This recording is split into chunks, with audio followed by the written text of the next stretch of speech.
Hello, everyone. Welcome back to the third episode of the Barrel House Boys podcast. We know it's been a while, and we know we've been pretty quiet across social medias, but a lot of stuff has been going on. But we're not going to get into that right now. First thing we want to do for this episode is introduce our special guest. We have, I'm going to take the sunglasses off for this special guest we have in the house. We have the one, the only haunt expert, Halloween Horror Nights YouTuber extraordinaire, Mr. Zombie Chris. How are you, Chris? Oh, wow. That is a excellent introduction. Thank you. I don't think of myself that highly. I just been going to HHN longer than most of the newer crowd have been alive. I am fantastic. How are you? We're good. Good. Yeah. Let the other guy pipe in. Don't let me talk the whole time. If you guys don't know, I'm Losh Adrian from, Barrel House Boys podcast. Aiden up there, he's the one that gave you the introduction, and we're here with our great guest, Zombie Chris. Today, like Aiden said, we're not giving you a rundown of everything that's happened. We're kind of just going with the month and giving you a little bit of March Madness. So we made a bracket. We have not told our guests anything about this, so everything you see is live, raw reactions. But we are getting, I think it's attractions from both the East and the West Coast, correct? Yes, it's attractions all across the board. East Coast, West Coast, Universal, not Universal, as well as defunct, in some cases, defunct attractions and currently operating attractions. So we're going in all across the board to get to know our guests and have you get to know us a little more on our sort of preferences and what we hold dearly, and probably be some pretty passionate debates in this episode. So it's lots of fun. It's true. So, Chris, before we go into this, Yes. what do you think is your favorite attraction that's currently operating in a theme park? In any theme park. Any theme park in the world. It can even be something you've never been on. Oh, damn. No wonder you put me in this spot. Oh, man. Well, wait. You said my overall favorite. Mhm. Shoot.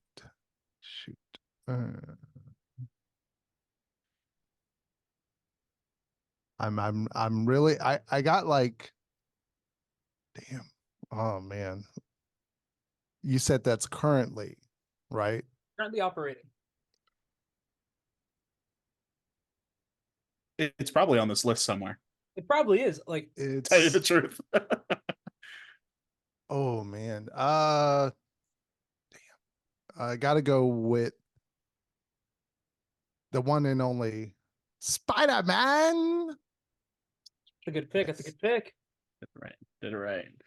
That is on this slide. I can right. That's got to be there. I'm pretty sure it's on. Be there. If it's not on here, we were on crack. Okay, Adrian, what's yours then? If we're just sharing round table before we get I would into it. say favorite overall attraction is probably Hagrid's.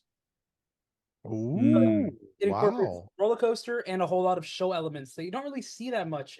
A story coaster is probably the best way to put it. It's beautiful. It's amazing. Aiden? Yeah, I think that's honestly the best. I mean, yeah, I think that's honestly the best story coaster. Story coaster, putting those two words together, that I can think of. Honestly, there are other story coasters that do it pretty well, but Hagrid's is insane. Mine, ironically enough, does not come from Universal. My favorite attraction is classic. It is a timeless, I think. It's we all love horror, spooky things, and this was the start of it for me.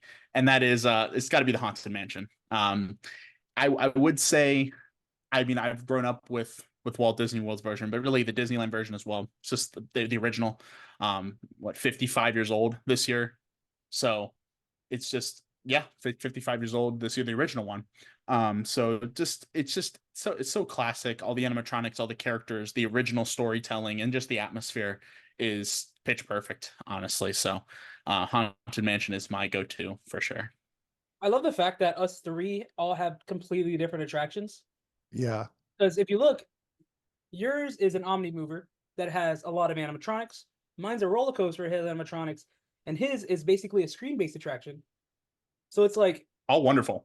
It's all like wonderful rides. amazing, Yep. like amazing attractions, and they're all fantastic in their own right. And I think they're top tens to like almost anyone that loves Universal or Disney. Mm-hmm. And I think that's going to be great. That's a great range to have as we sort of jump into this bracket. So you're the March Madness guy. So I'll let you sort of jump into setting up the bracket and how it's working and sort of explain what we got here because you're going to do better than I will. Gotcha. So we have 64 things altogether, 64 attractions broken up into four different segments. So, well, four different sections. The first 16, second 16, third 16, and the fourth 16. They're not really set on we didn't set it. We set it up on the first one's defunct, not existing. The second is currently. Yeah. So we have sort of four categories. So we have defunct, we have like opening attractions, so attractions that opened with their respective parks. We have sort of the more modern staples, like just generally maybe have been around for let's say 10, 15, 20 years, but they're not like maybe didn't open with each park. And then we have new attractions which have opened relatively in the last 10 years or so. So I think there's no better way to do this than by just hopping straight into it, right? Yeah, I mean, we got 64 to talk about, so let's get it cracking. Sunglasses are off. Sunglasses are off. This means business. Sunglasses are off. So the first matchup we have here is Mr. Toad's Wild Ride from either Disney World or Disneyland. I'll let you decide which one you'd rather be. And then, well, if we're going defunct, it will be Disney World. But going up against Antarctica's Empire of the Penguin from SeaWorld. We can already see the gears turning, Chris. We saw that facial expression. Do you have any initial thoughts on this? Are we choosing the top one that's better than the other, right? It's what you prefer out of the two. I guess that's how we could say because like certain ones will have a lot more of a preference, but like for me, I never did Mr. Toad's Wild Ride, so I don't have like I have there's a bias there because I did Antarctica.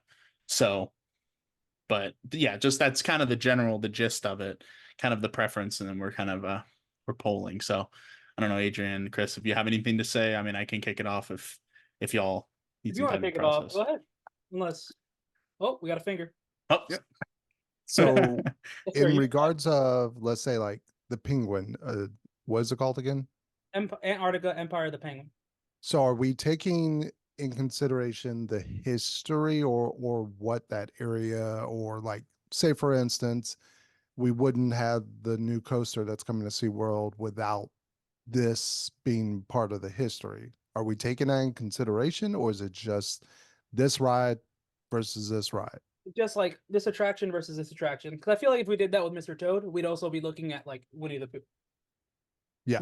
So for me, then in that case, it's got to be the frog. Mr. Toad. All right. Mr. Toad.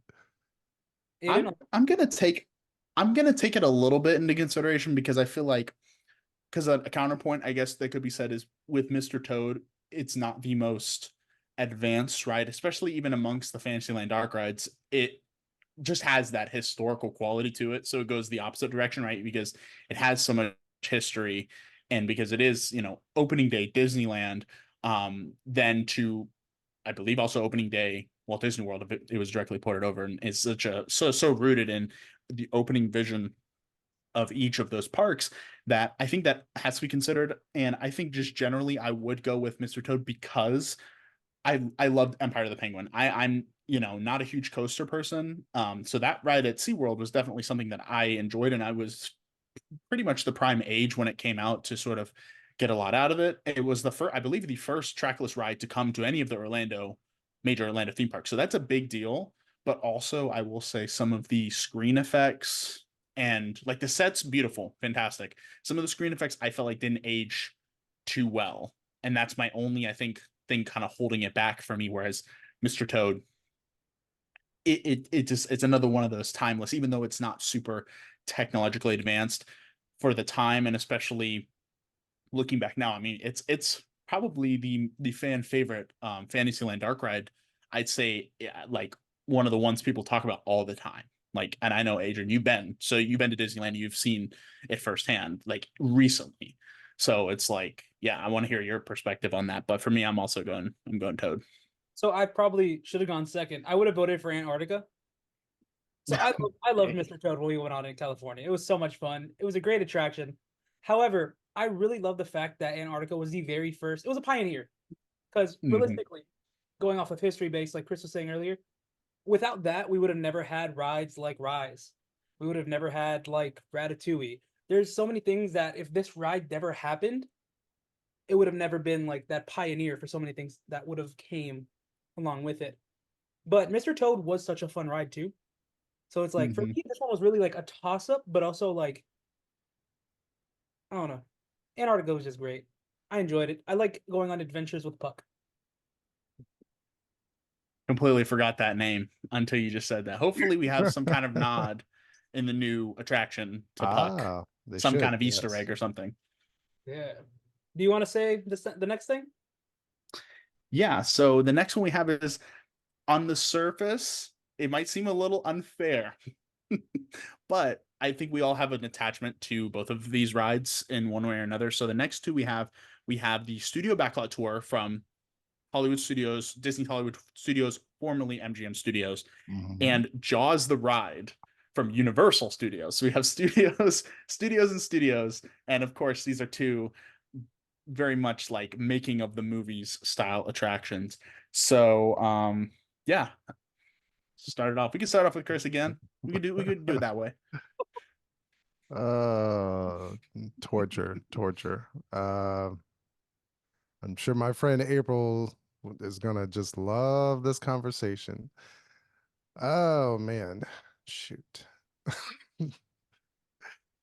It's really tough for me because I'm not a Disney pass holder. I was off and on, sometimes here and there. Are you all right, Lush? Yeah, buckets flew into my eye. I mean, you are and at the beach. So. Huh? But I do remember having a pass and going to Hollywood Studios quite often and hopping on the Backlot Tour all the time. But then again, I also grew up as a Universal kid, spending summer vacations going there. And Jaws was, it's that top tier. You got Kong, Jaws, Back to the Future, E.T. That's my childhood. Oh, it's got to be Amity 6. Jaws. 6 to base, Amity 6 to base. Yes, you're clear for departure. Okay. Want me to go? Yeah, you can go. All right. So the Studio Backlot Tour or Jaws? I loved going to Catastrophe Canyon. That's all I remember from this. If I'm being honest, off the top of my head. But just like Chris, I love Hollywood Studios. It is my favorite Disney park. But just like Chris, I grew up at Universal.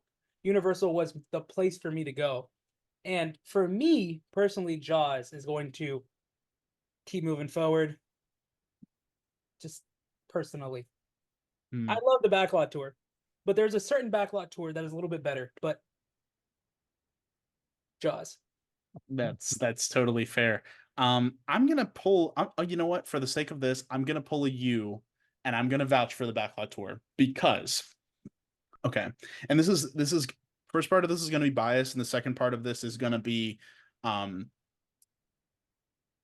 it's gonna be justification. Okay, first of all, I was the one. I didn't grow up at Universal. I grew up at Hollywood Studios. So going on the Backlot Tour was one of those things that I just always remember. And I think that because of that, you say, oh, I don't really remember the Catastrophe Canyon. I remember the queue.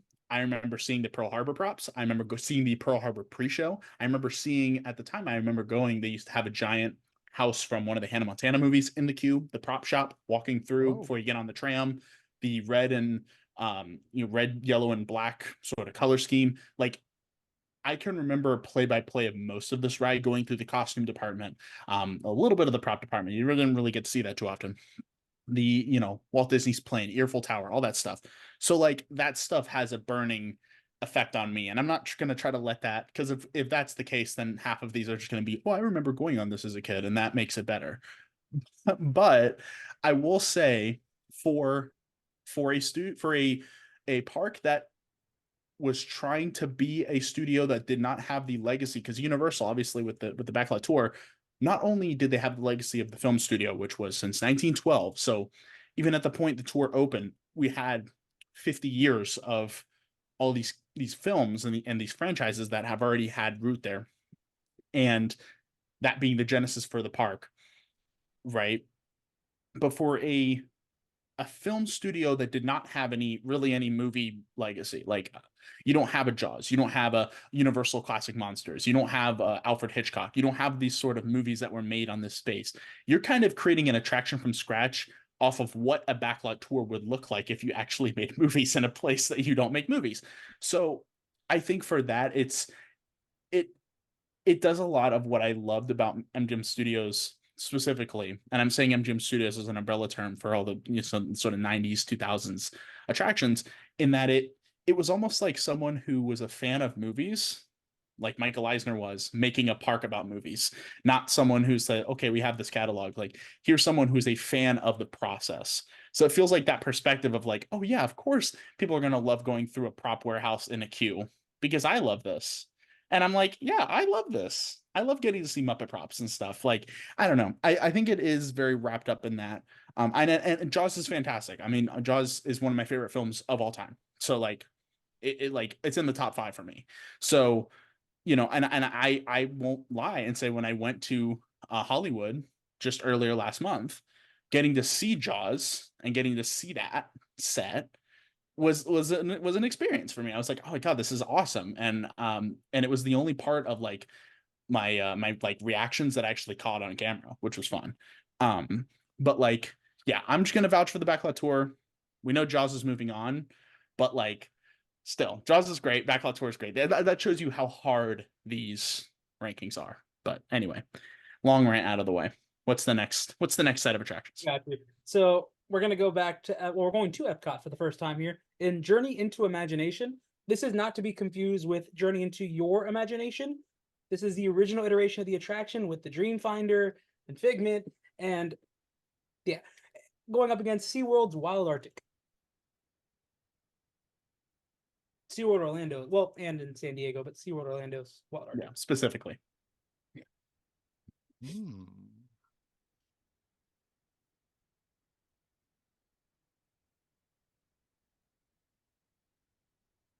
Do we have any takers? I don't want to be the guy that's talking the whole time. All right. But I'll just fire it off real quick. Journey yeah, go ahead. Imagination.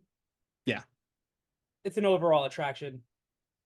Wild Arctic, me and Aiden talked about this off camera. I don't think it was on a podcast, but off camera, Wild Arctic altogether, going into the experience afterwards and seeing the animals, fantastic, amazing. Mm-hmm. So well themed.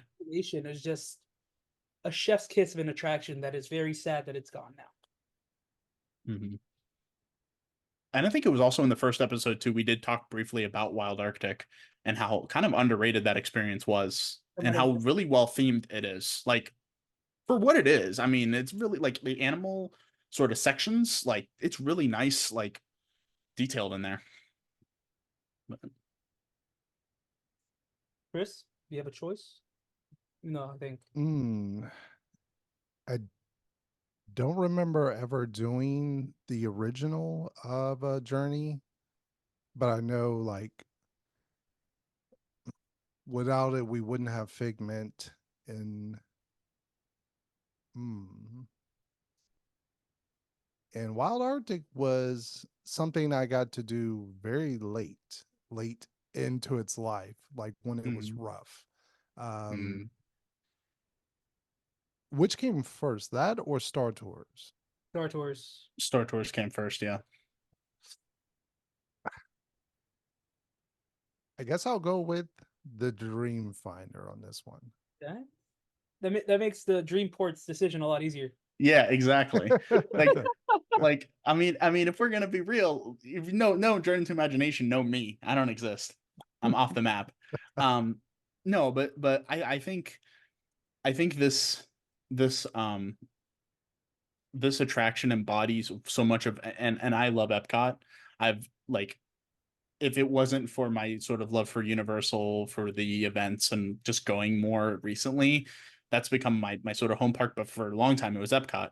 And it was because like that was the first theme park I really loved. I remember like always hear about going to like Magic Kingdom as a, you know, a small child, and it's kind of like a thing, like, you know, if you're like a little kid going to Magic Kingdom and seeing all this stuff. But Epcot, because I was a nerd, I'm a nerd. I like nerdy stuff, like getting to see like weird science things, like that's cool.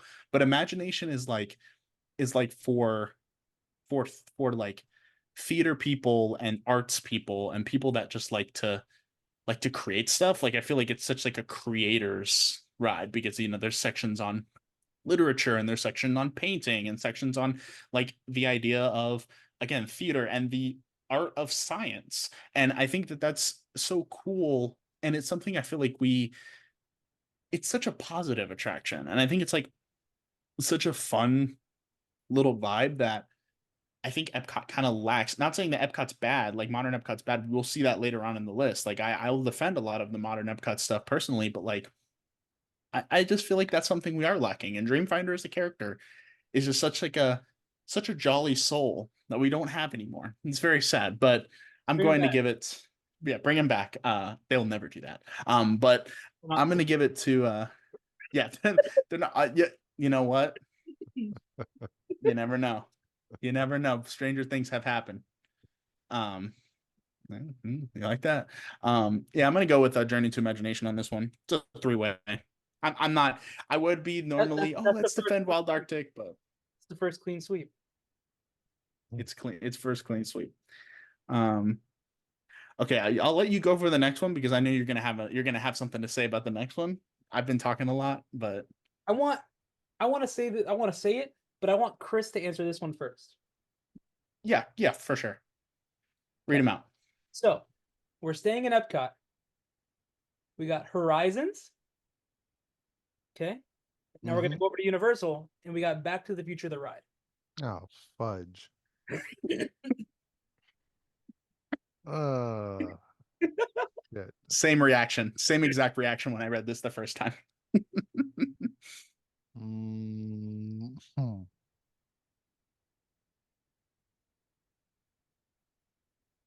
Ooh.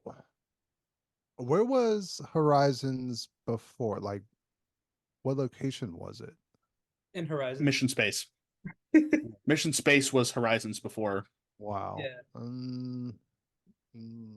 Shoot. I don't believe that's on this list at all. Sorry. We didn't put that on here. Just Sorry. Spoilers. No Mission Space on this list. It's for me. It's going to be a easier pick only because Back to the Future is one of my most favorite films. Like Aiden said, if I have like a top 5 list of my favorite films, it's probably like Back to the Future. Scream is on there. So it would have to be Back to the Future. I remember going on this ride, especially if you don't know me, I love motion simulation rides. It's my favorite overall genre of attraction. So this was like perfect match of like my favorite movie, favorite style of attraction, like exploring the movie beyond the movie, and it's almost like a bonus movie almost because you get to live in that world and extend and have a new fun adventure. And especially for the time of when it came out at the park, it's got to be Back to the Future for me. I remember, I think, doing this ride like 7 times in one day, like near its closing. Yeah, I love That's that where ride. it's at. It's like That's where it's at. I'll let you go. It's funny that you say something about the bonus movie because I remember the first time I actually encountered this ride was as a bonus feature on the DVD set, was the recording of the ride.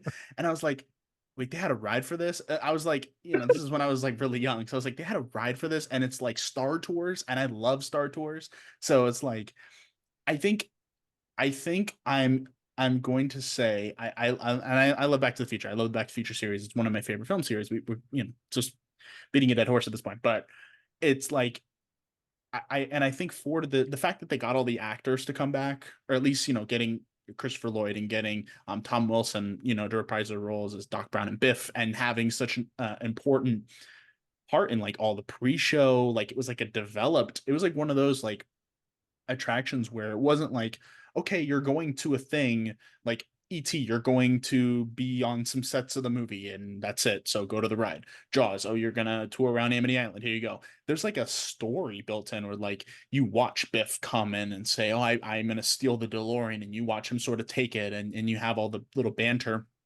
between Doc and sort of the future technology. That idea, like going beyond the movie, it's such a great idea, and I wish they would do more with that concept at some point. And I think that's my biggest. That's going to be my one thing with Back to the Future that's going to make me not pick it, is because I think that see, I threw a little curveball your way, because I think the attraction, like, it's just something that I wish they would. There's a lot of potential for Back to the Future to have, like, I think it's probably the universal IP that can generate any ride. You can do a Transformers motion simulator, like a moving one. You can do a roller coaster. You can do a dark ride. You can do like really anything with it. So I think that for the ride we had, it's classic and it's amazing.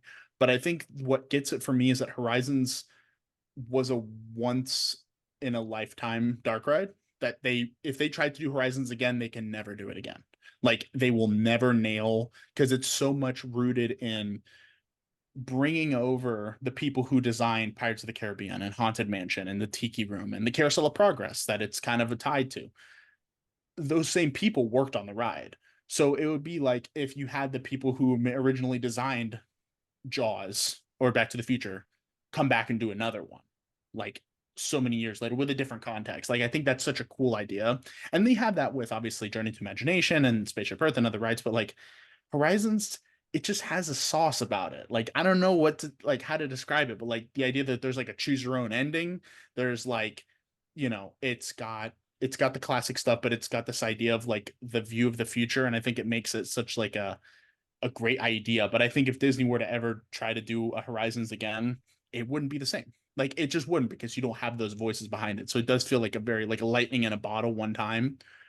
Whereas I think there are motion simulator rides that have done it better than Back to the Future, personally. Although it's classic. It's a hard debate, but I'm going to go with Horizons on this one. So that's where I'm putting my. What say you, Losh?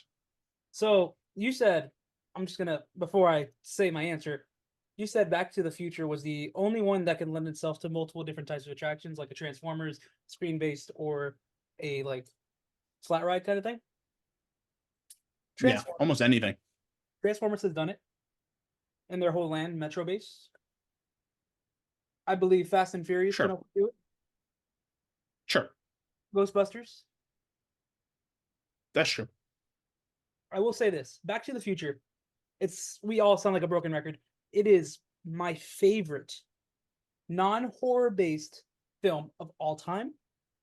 The attraction in itself, legendary. It's one of the best things I've ever done. Like, time after time when I was younger and I went to Universal, this was the attraction I wanted to do. It was like, I need to do this, I need to go on this. When it closed down, it turned into Simpsons. I was so sad. It's still left a sour taste in my mouth that every time I ride Simpsons, I am upset. However, I'm picking Horizons because, like Aiden said, it is a chef's kiss of an attraction.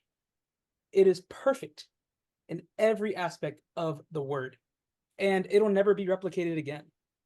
It won't. And if you look at any attraction at Epcot, this is not to put anything negative towards Epcot, nothing will ever compare to this. Ever. It was perfect. It's so funny you said, because the like getting mad going on Simpsons because we just went to the park last weekend, and we rode the Simpsons, and we both had this like air of disgust about it. Yeah, Like, we were like, don't like want every to. time. It's and I think that's part of it too, is I feel like the Simpsons has, for me, Simpsons has kind of soured that a little bit, because you grow on the Simpsons now and you're like, damn, this hasn't been touched since 1991. The system, the ride system, right? So that's why I say like there's so many other ride systems. And I guess when I meant defunct, like I meant defunct IP, that's kind of what I was getting at. Like Jaws, Back to the Future, Kong, like the big ones people think about. Ghostbusters is a great example though. I didn't think about that one, but like, yeah, I just think that's my personal thing holding Back to the Future back personally. Um, Get that? Still a great ride, so classic. For this next one, we're gonna go under the sea a little bit for both of them. Oh yeah, for both of them. So first we have coming from Magic Kingdom, 20,000 Leagues Under the Sea, submarine voyage. And then Mm. shifting over to Islands of Adventure, we have Poseidon's Fury. Mm. I feel like I kind of can gather where we're all gonna go with this, but y'all can go first. Y'all go answer this.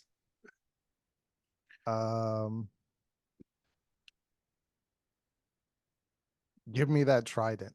Yeah. Yeah. Poseidon's Fury. Yeah. Wow. Stellar of a walkthrough, I guess, attraction show, like something I've never seen before. Experience. Like a Yeah, full in a theme park. experience. From the very second you, not even from the moment that you walk in, but just seeing the facade, it's still there today. You can still view it. As of the It's recording of this, it's beautiful. It's breathtaking. I mean, it's probably one of the quintessential, other than like the the castle, other than Hogwarts. Um, this is probably up there as one of the best looking things that you can see at islands.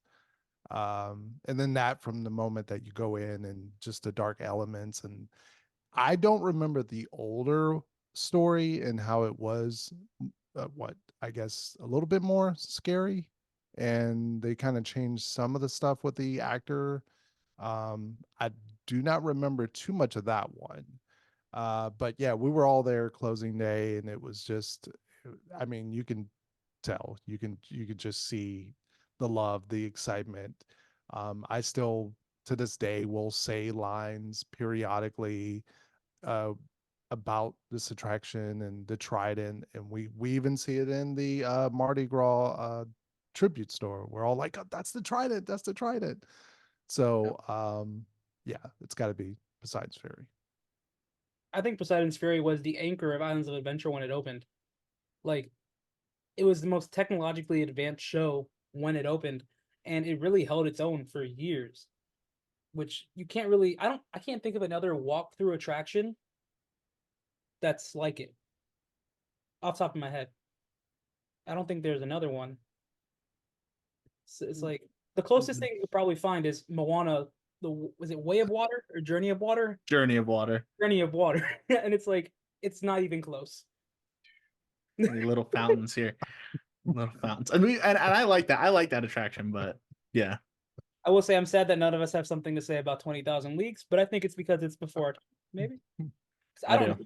Okay, there we go. I have stuff to say about it. I'm gonna dog on it a little bit. I'm not just gonna say something about it. I'm actually going to trash it a little bit. I will tell you I think the best part of that ride was the ship design, period, point blank. The Nautilus as a vehicle is one of the most iconic pieces of imagery from the Magic Kingdom 70s. Because in the 50s, it was just like a basic like sub, right? It wasn't anything crazy. But like the fact that we have this is such a cool design for a vehicle.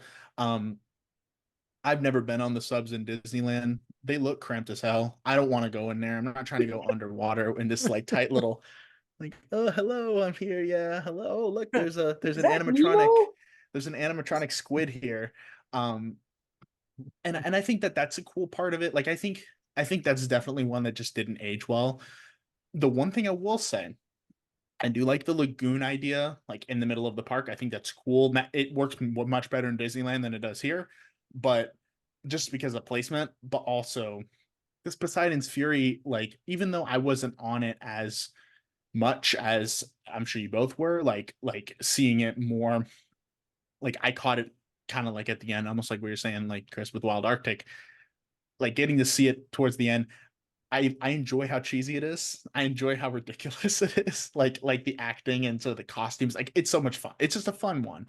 And I think you can't really get like walkthroughs, and I consider myself a walkthrough fan. I love walkthrough attractions. That's why I love haunted houses so much, just because getting to be in an experience and not have to, I don't want to say not have to wait in a line, because you have to wait in line for haunted houses, and that's quite a contentious topic. But like, like being able to just like kind of move at your own pace and look at things, and like be in Poseidon's Fury. Like even if you're not trying to pay attention to this, you could look up at the wall details or sort of the treasure room. So much cool stuff to look at, and I just think, yeah, special effects are great. Live actors, I mean, having Taylor in there, that's another component of what makes, and Jaws, we didn't say that about Jaws, but like that's such a big component of that attraction as well, like having the live team members there, like being, it adds so much. So yeah, it's Poseidon Sphere all the way. Well, I will say this: the next one, I just as we were reading that, I read it again. I can't think of a winner off top. Oh, So you can say it first. Oh. Uh-oh. okay, so we are headed back to the studios, both studios. We are going to MGM Studios, Hollywood Studios, whatever you want to call it, for what was the flagship great movie ride, a beloved attraction. Now we're going back to Universal for what many people consider the most advanced of the opening rides, Confrontation. So we nodding your head like, no, please don't make me choose. See, I have a choice. I have a choice already. Okay, so go first. Go first. So go first. Yeah. Yeah, I Yep. I want to let y'all mull it over. For me, and I'll say this, and I'm gonna say this with the utmost respect for the work that all the engineers. I know Bob Gurr had a pretty important role in this attraction. This was one of the attractions that made Universal a thing, right? Confrontation made Universal Studios Florida a thing specifically. I think it is probably, I'll say, out of the big four, Jaws, ET, Back to the Future, Kong, it's probably my least favorite. So I already have so I'm going Great Movie Ride, because that ride is the only ride that has actively made me cry at the very end, like the montage, just seeing all this history come together, the original montage, the new montage, just being yeah, like come on now, like that's such an, and for me, like that got me, I love film, I love movies, I love film history. It's what got me to start doing YouTube, and one of the important pieces of that was the Great Movie Ride, and seeing, and learning about the Public Enemy, and saying, what's this? I'm going to research this movie. Casablanca, I'm going to research this movie. Singing in the Rain, like all the classics. Of course, I knew about Indiana Jones and Wizard of Oz. Like I already seen those, but a lot of the other films, it just kind of gave me it was a gateway for me. So that's my bias to it, but also just because it was just, it goes back to that idea, and I was going to say this earlier, but I wanted to save it from when we talked about this. It's Michael Eisner's film nerd brain put into an attraction, because it's not only, it's saying like, looking at a James Cagney, like, yes, people would love to see a James Cagney animatronic. People would love to see a Gene Kelly animatronic. Most people don't care.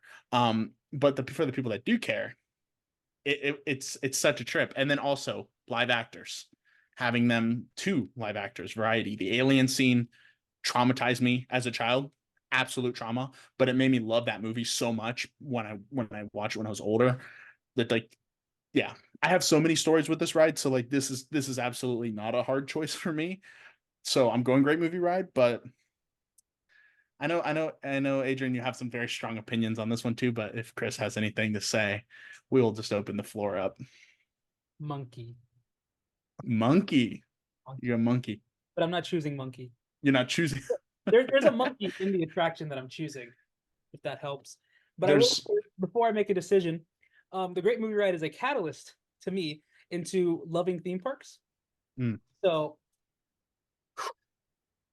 I've never been to an attraction on closing day until the Great Movie Ride closed. That was the only attraction I've ever gone to on closing day. Went on it 3 times just so I can get both scenes. And that is the first time I've ever shed tears on an attraction. Yeah, see? I'm not weird. I lost something that was my childhood. I couldn't imagine the world without it. And Mickey and Minnie's, it's great, but it's no Great Movie Ride. And Kong, being as good as it is, the only thing that I remember, which is sad, but the only thing I remember is the banana breath. And that's it. No, we like that. We like banana smells on rides. We like banana smells on rides. Shout out Minions. But I'm going with the Great Movie Ride. Hopefully this makes Chris's choice easier, but it's moving on.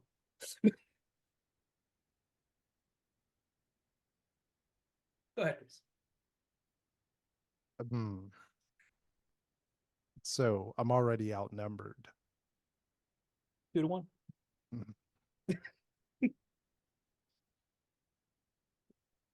I guess not, because for me, it's going to be Great Movie Ride over Confrontation. Although I do remember going to Confrontation and I loved it. And setting in New York, the graffiti, it just fit that design so much better than I think the current attraction there, the Mummy. The full scale like animatronics, fire. So it was a top-notch attraction, but Great Movie Ride is wow. It's like Horizons, like you were saying, it's a one and done. It can never be another one. Confrontation can be done again. We see glimpses of it in attractions today. Go ahead, Losh. They tried. They failed. Was that a try? Was that a real try? They said, here is the monkey at the end of the ride. Love it. They took away the best thing, one of the best things from that attraction, which was the queue. The scare actors. Is that on here? Before we start dogging it, is that on here? Yeah, it actually is. It is on here. Maybe I'll like it more than what it's going against. I actually do enjoy Kong, though. Fun fact. Is it a part of the studio tour one or the regular one? The regular or one. It's the one we have, which is the better version for sure. But yeah, sorry, it's great movie ride.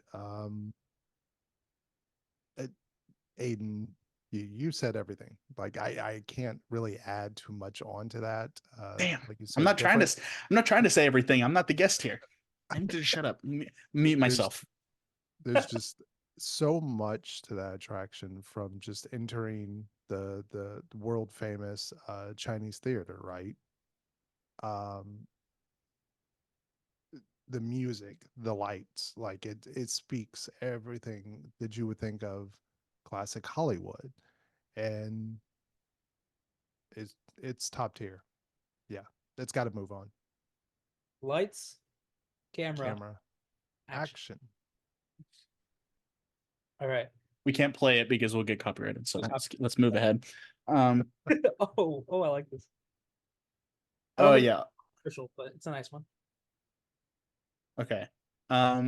So the next set are actually two shows, one of which I'm going to admit I have both of these I have pretty little knowledge on. I never did these, but I have the sort of history brain on it. And they're both Disney shows. Well, I guess they're both shows. One was at Epcot, right? One was at Epcot, one was at Magic, right?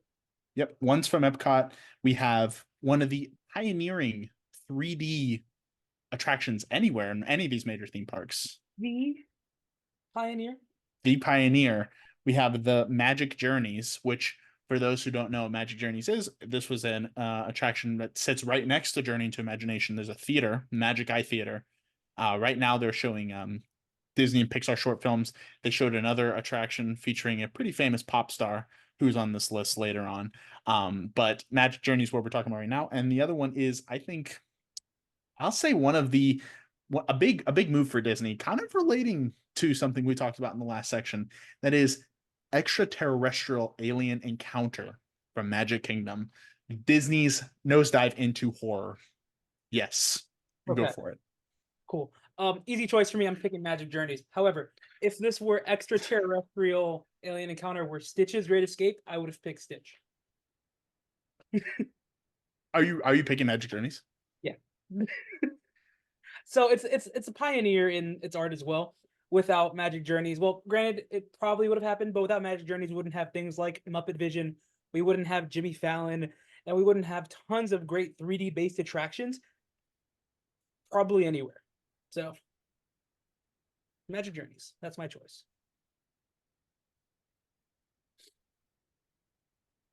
Yeah, that's I mean that's solid. And I will say Magic Journeys had some, the music in Magic Journeys, I think, is the most memorable part of it. I think it's something, I mean, it was in the loop, and it's got this like it's one of Epcot's weird, well, I mean, a lot of Epcot's weird attractions, but like it's a quirky one, and that's why I like it. But I got to go Alien Encounter because it was such a weird one-off. Again, they'll never do this again. Like, it was such a why would you do this moment, but it's like a fun, like, to take these old Circle Vision theaters that were like here for since the 70s and say, we're gonna make them hip and new, and we're gonna scare the crap out of people.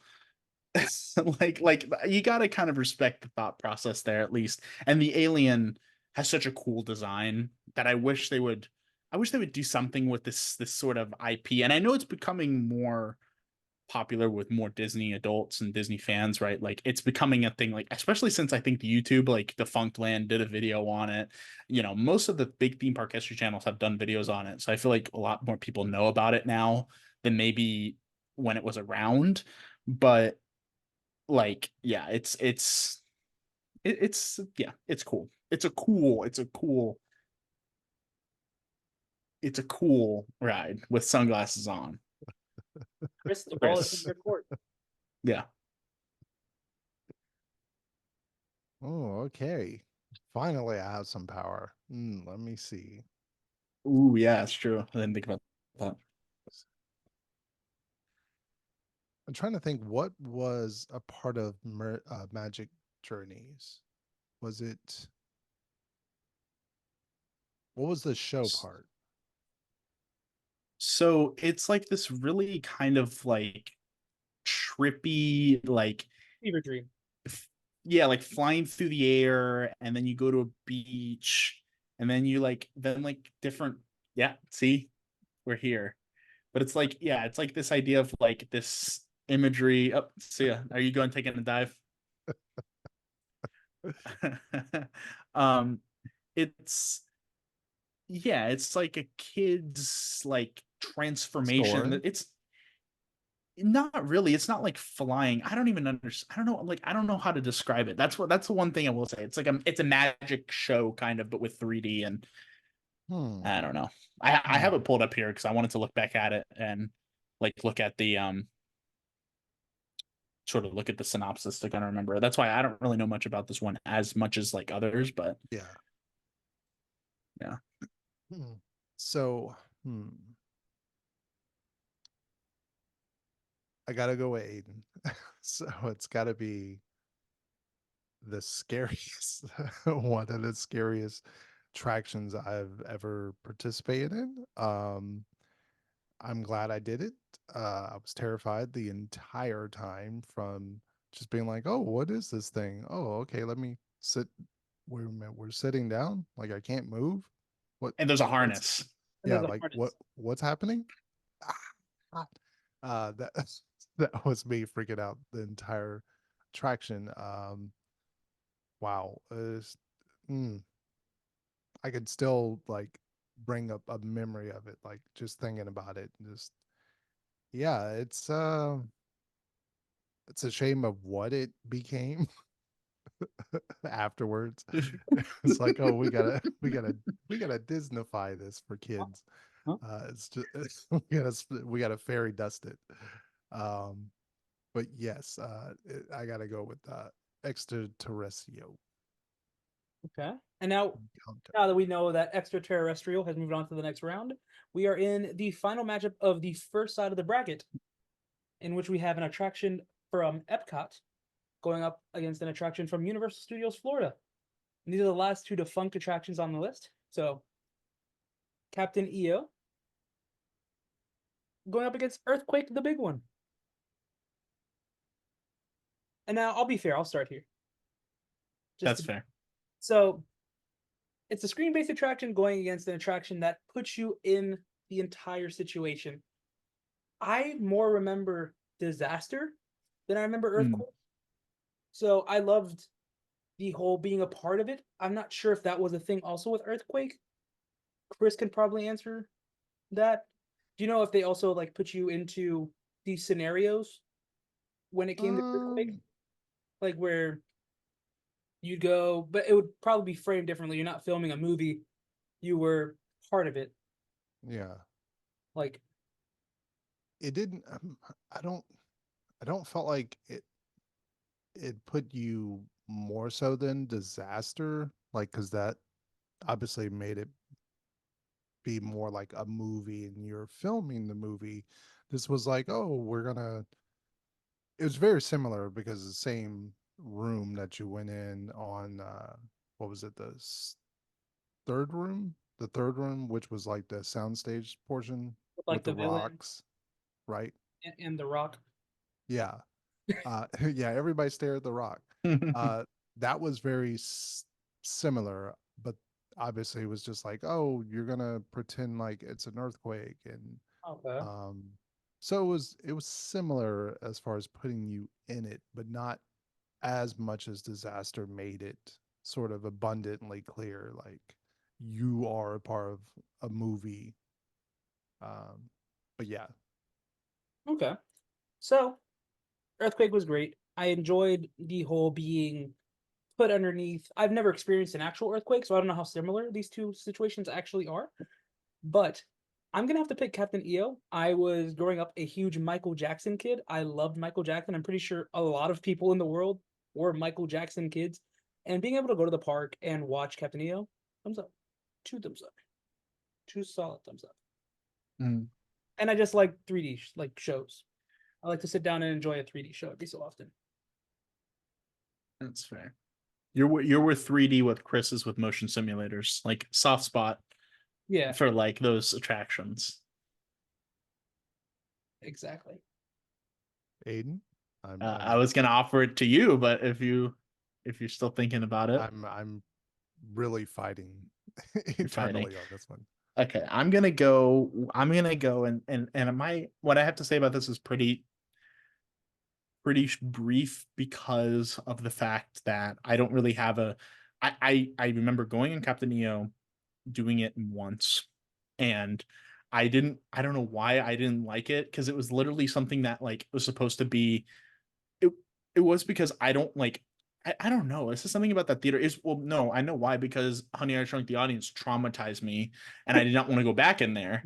So I was like already going in with a bad mindset. But when I watched the film later, like, and sort of, dove into the history behind it, getting Michael Jackson and George Lucas at the height of their careers, pretty much, to work together on an attraction, like getting ILM and like I want to say what Henson's Creature Shop, right, to make creatures.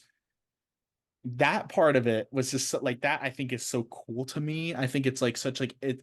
We talk about a lot about like one in a lifetime, but like I mean, based on the circumstances, obviously this is a once.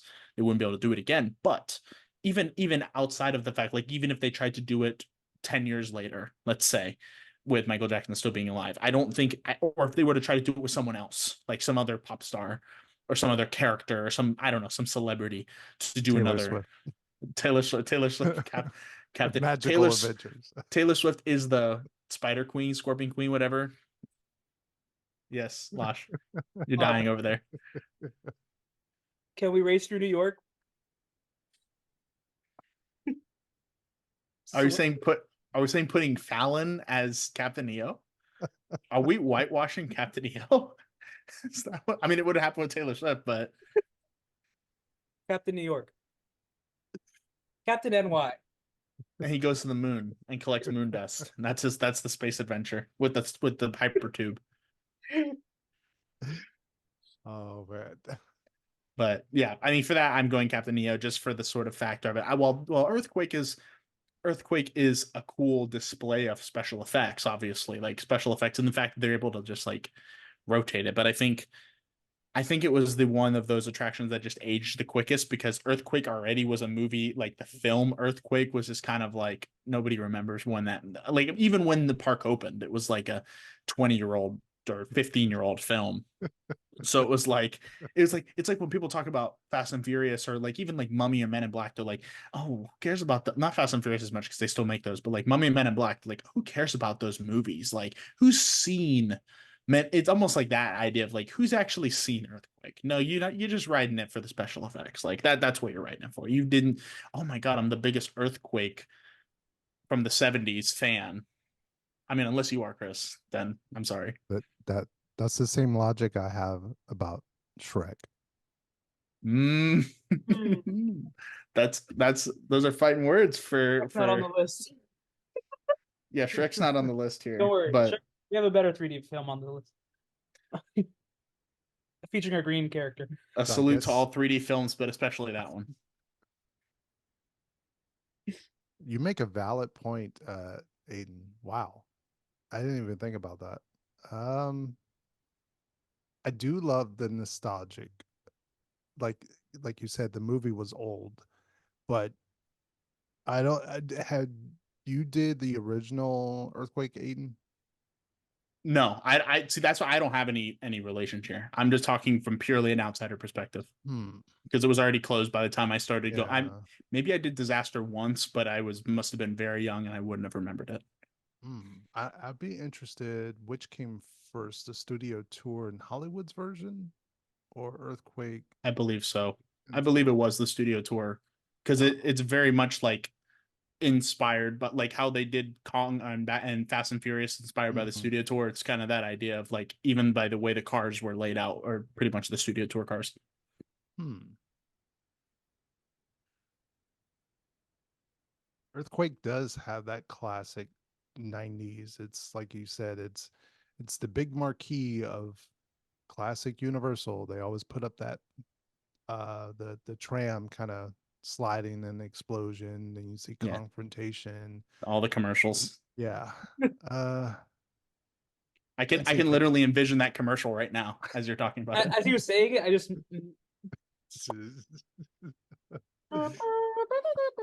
Yes, like the thing slides down. Damn, I might have to reconsider my choice. Just kidding. Just kidding. But uh and for me, Captain EO was something I enjoyed very late in the season of it. Not when they first introduced it, but when they kind of like took it away for a little while and then they brought mm, it back. That's when I was a pass holder. And I would always go to Epcot and mostly spend my time usually at between Epcot and Hollywood Studios. And Captain EO was always the one that I would go and always try to check out. And being that this was after his death, mm, the end of the ride, I couldn't watch it without having a tear in my eye. Like it was always that ending part that I would tear up and I'd be like, all right, I got to get out of the theater. Um, but yeah, just like you said, from the music to the the story, which is just weird. yeah, yeah. It's so It's weird. wild. Uh, but there are some fantastic musical moments in this. It's almost like a musical, pretty much. I'm surprised no one has tried to do this, but I'm sure Disney would sue them. Where's that Captain, Disney Plus series at? um, what was the alien called? What was it called? The one I'm that look was Which one? The one that was with Michael that was just messing up everything. I could see him now, the blue one that was like, Oh yeah, the one that was literally ripped off from Star Wars. That was literally just Max Rebo from Star Wars. They just I mean, now that I'm thinking about it, it does Well, seem like an I wouldn't offshoot I wouldn't say B ripped off. movie.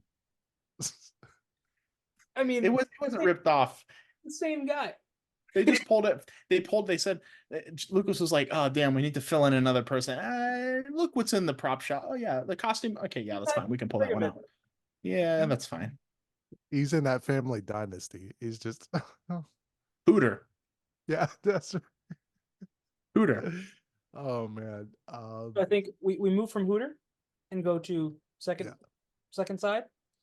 Now, this can be a super easy choice, or it could also be a super difficult choice. Okay, we're at Magic Kingdom and Islands of Adventure. This side of the bracket, if you guys don't recall from the beginning, is going to be attractions that were within like the first 5 to 10 years that the park opened. More likely the first 5. So, Magic Kingdom, we got Haunted Mansion. Islands of Adventure, we got Jurassic Park. We know Aiden's answer. It's over. Don't even say nothing about it. I already said it. Put me in there. I think that's an easy choice for all of us. Or at least I can think of. What say you, Losh? And consider Jurassic World is better. And considering Jurassic World version is better in Hollywood. So you guys have, because Chris, did you do Jurassic World? No. No? Okay. I mean, I've watched enough POVs on it. So Jurassic Park to me is one of my favorite attractions to go on at islands when it's hot outside, because obviously you get wet. And it's seen way better days. And I mean way better days. But you think about it, when it opened with the park in 99, it truly was groundbreaking. It was amazing. And it sucks that it's going against Haunted Mansion, because Haunted Mansion is literally my go-to Magic Kingdom attraction. I walk into Magic Kingdom, I'll maybe go do Tron, and then I'm like, all right, Haunted Mansion right now. But Haunted Mansion is like the go-to. It's the go. It's the greatest of all time inside of that park. Literally have 2 Haunted Mansion candles sitting right in front of me, so you already know where I'm at. You already know where it's at. Yeah, I'm biased. He lit the candles as soon as he heard the matchup. He's like, yeah, it's a clean sweep. Haunted Mansion. I'm going to say spoiler alert, but I think the next one's going to be a clean sweep too.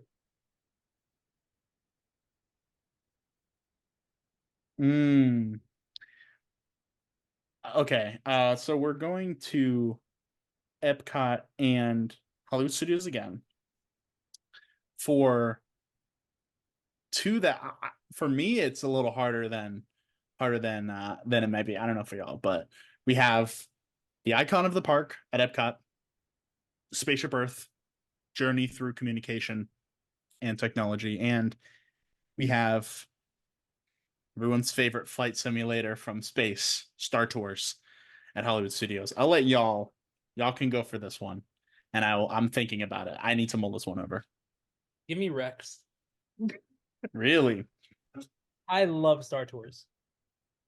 Like, it's a go-to. This is going to sound very repetitive for me, and I'm probably going to say it a lot with the attractions that are still open, but it's a go-to. I mean, the line's never long, but that shouldn't be the case. But nonetheless, Star Tours is such a fun simulator. And the fact that now I don't really would count, because I don't remember when it was just one singular mission. I basically just know how it is now when it's like, it's random and you get something completely different. And I love that aspect of this attraction. The fact that you can go on this and have something completely different to someone that rides directly after you or 2 people after you, it's so cool. It's like you can go to all these different lands, and I wish more attractions did things like this, where especially a screen-based attraction, so that you can explore these different lands that are in this IP. And it's like, you can't find that everywhere.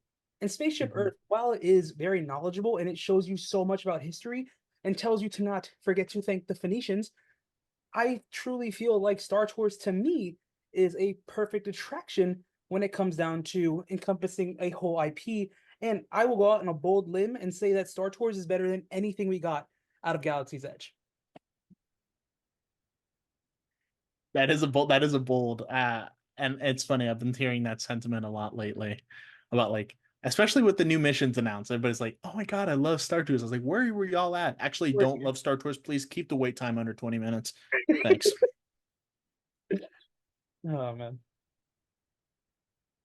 So, yeah, I'm picking Star Tours. So you guys can. Okay, Chris, do you have a choice?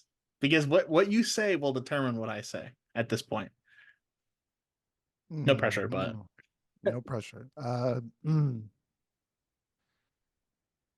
Two attractions that I love that I can do anytime I'm at Disney, and I will do both of them.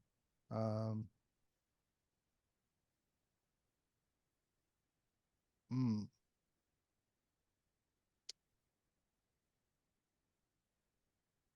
And it's got to be bye bye now. It's got to be Star Tours. The fact that they took this thing from classic, redid it again, and made it just breathtaking, made the visuals of it, the screen. At least I haven't been on it in a little while, so I'm not sure if the screen has held up. Yeah, I guess you can attest it still looks good. It still looks really good. Yeah, and then the fact that they're still adding to it.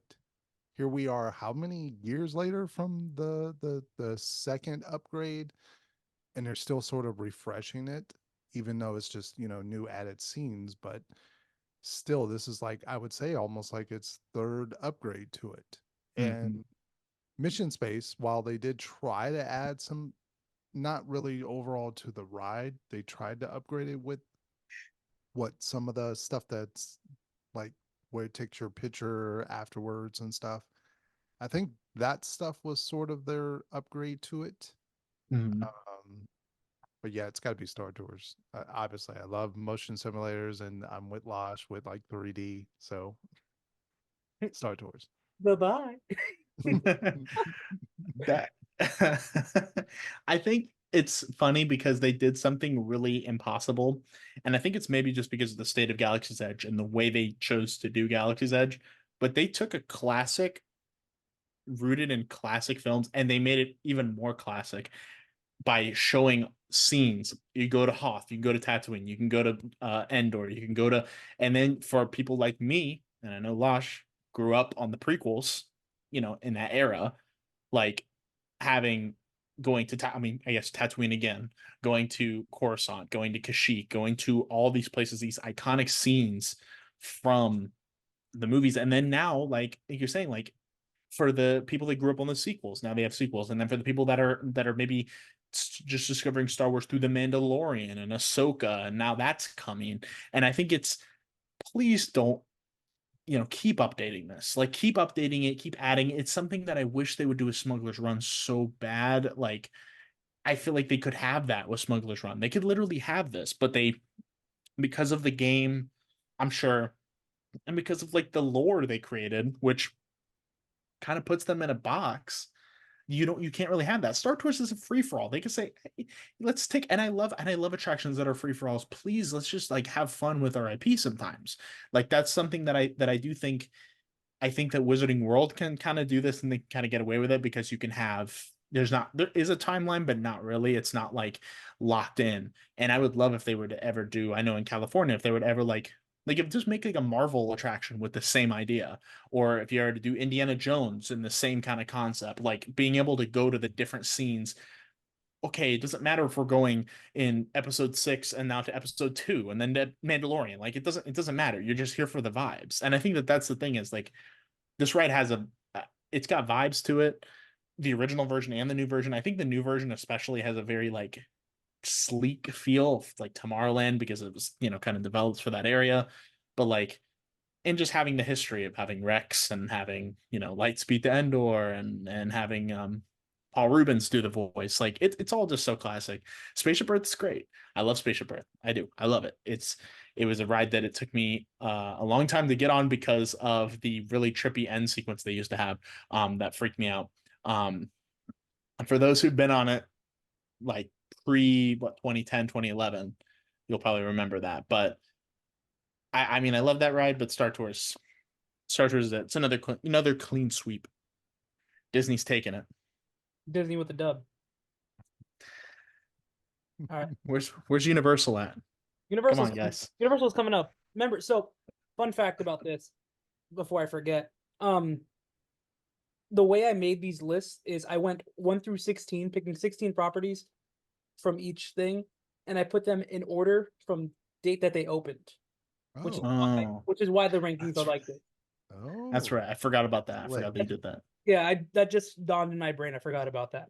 But nonetheless, we're going to move on to the next one, in which we're staying within Disney again, but we are at the Magic Kingdom with the Jungle Cruise and Hollywood Studios with Muppet Vision 3D. All right.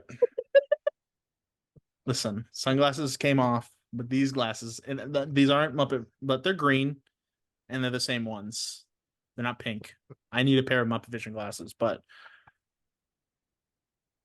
I'm wearing these for the time being. But anyway, what do y'all have to say about this?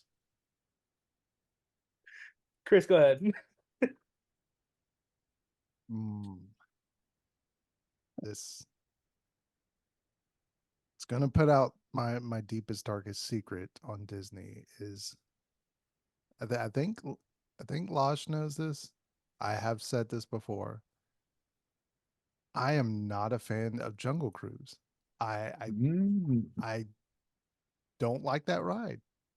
Wow. I'll do it like if a group does it, but I've never been one to enjoy the dialogue of it. The attraction itself is fine. It's it's cool. It's the boat ride. I just don't really like the jokes. I don't find them funny. That's just me. They're very dead jokey, very so for me, it's an easier sweep. It's got to be Muppets all the way. No.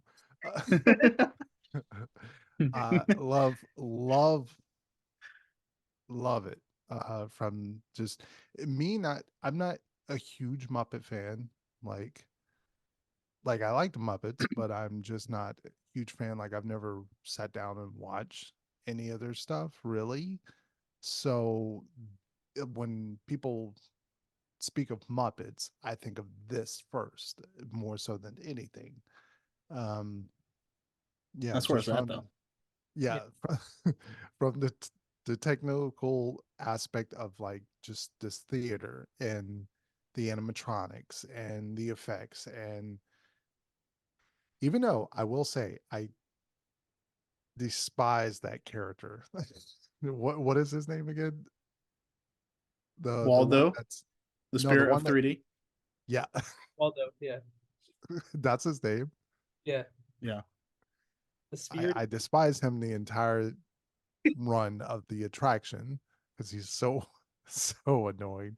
But other than him, every other Muppets in there, just and it speaks classic Disney, and I'm happy that it's still around. It's like going into a time warp, and I know they recently, I think, sort of redid some of the seats or something, right? They've been Or they're rebooting trying to put some little by love little. into it. But yeah, it's got to be Muppets. I mean, I love the Jungle Cruise. It's fun. It's not my go-to. I don't really care. I enjoy the backside of water. That's about it. I'd rather go during Christmas time and do the Jingle Cruise because all the holiday themed funds are way better. And I am, for one, a Muppet lover. And Chris, there's one thing that you forgot to say while you were talking about all the different things that you see in Muppet Vision. You forgot to mention the live character that's in there as well. Oh, yes. Wow. And they're still doing it to this day. Wow. That's It's still there. We're still looking surprisingly. for money. Yeah. You would have thought Disney would cut that budget. Nah. Jim Henson's estate said, keep them there, or we're not doing this anymore. So that's And not his lines are in the mix, so you can't cut his lines out. that's true. They're not tweaking. They're not tweaking with that one. That's all I'm gonna say right now for my vision, but it's moving on. I'm gonna be quick because I know we got lots of stuff to talk about, and I'm gonna be. I can go on for Mappa Vision for forever, but I will say Jungle Cruise. My favorite thing about that ride is what it did for the lore and introducing SCA and the sort of secret society of explorers and adventurers. Like that idea, and especially recently since they've updated it, being that sort of like that's the big time. I really like that idea, but I'm not like I'm gonna have to be with Chris on this. I think Jungle Cruise is a little overrated. I won't say I hate it. I don't dislike it, but I do think it is overrated when it comes to the Disneyland sort of classic rides. And it's fun. It's fun. It's a fun time. You know, I don't despise the jokes. I don't know. I also don't feel like waiting an hour in line for this ride. Like I'd rather wait an hour in line for Haunted Mansion or literally anything else. So that's my big like thing. So Muppet Vision, like this is kind of another easy one. It's like a Haunted Mansion one. It's like I have a pretty easy bias. I mean, growing up with Muppet Vision and that being like Chris, like you're saying, there's some from the crabs down there. You're having a quite interesting debate with the crabs down there on the beach, Losh. Yeah, they're biting. But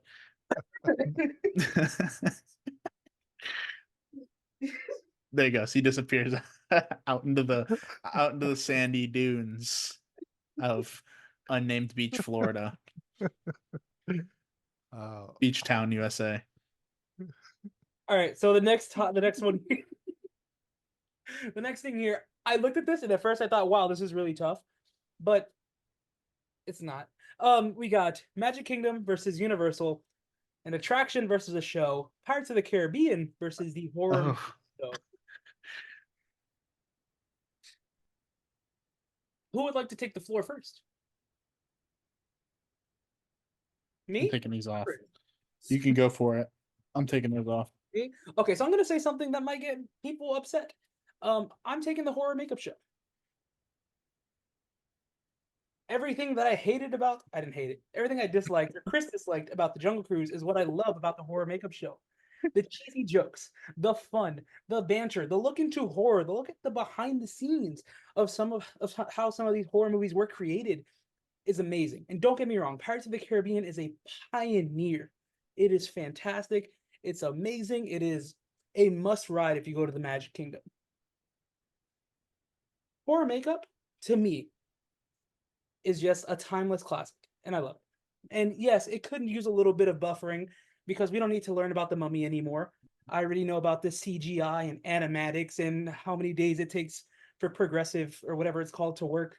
And Playtex. Playtex, latex, different monsters. Nonetheless, I just think horror makeup, to me personally, that's what I prefer.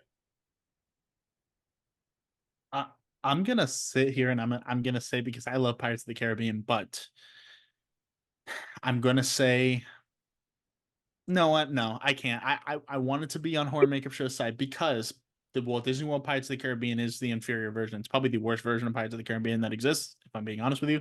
But there's just something about it, man. I can't kick it when I go in there and I just like you just get the smell and you just get the music. Like there was a point, I don't think y'all know this, that on my Spotify Wrapped, I want to say 2 years ago, that the cue music for Pirates of the Caribbean was my most streamed track on Spotify, like 200 times, because I would just put that in the background to study or write videos or whatever. And it's just like, it brings me back to being in that, like the queue, I think is one of the better queues in that park. I think it's better than Disneyland's queue, if I'm being honest. But I think like the ride itself, it doesn't have everything that Disneyland's has. Like it doesn't have a lot of things that Disneyland's has. But I'm gonna say it's just, I don't know. It's the nostalgia button. Sorry, I'm pressing it. Horror makeup's great though. We love horror makeup. Me and Chris It's a new favorite. The nostalgia button in the first Yeah. Yeah, y'all are pressing it. I'm sure already kind of I have an idea, Chris, because I think I know where you're gonna go, but maybe you'll surprise me. Surprise us or don't. So like I said, I used to be a Universal, well, still a Universal kid, not a kid, but I went as a kid, and I remember the first horror makeup, the Fly iteration of it, and Nice. how that was terrifying. It was still, I think, comedic, but it was a little more scarier than um and where it is today, it's very interesting because it does have that fanfare. It's the love, because I don't really like Losh said. There's a lot of stuff like that's very dated about this. A lot of cool stuff that they did take away, like the Phantom of the Opera stuff in the I guess the waiting queue area. That was really cool. Mhm. Um, where that today, I do enjoy some of the host here and there. It really depends on the host. And Mm.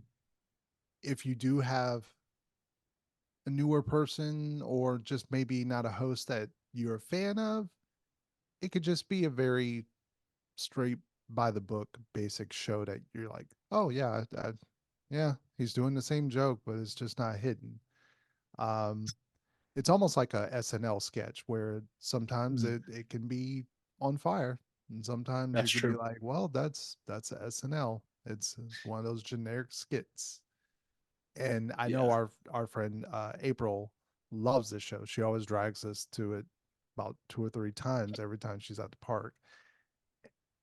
And I secretly am kind of drifting away from it. I used to be at one time a big horror makeup Mm. fan.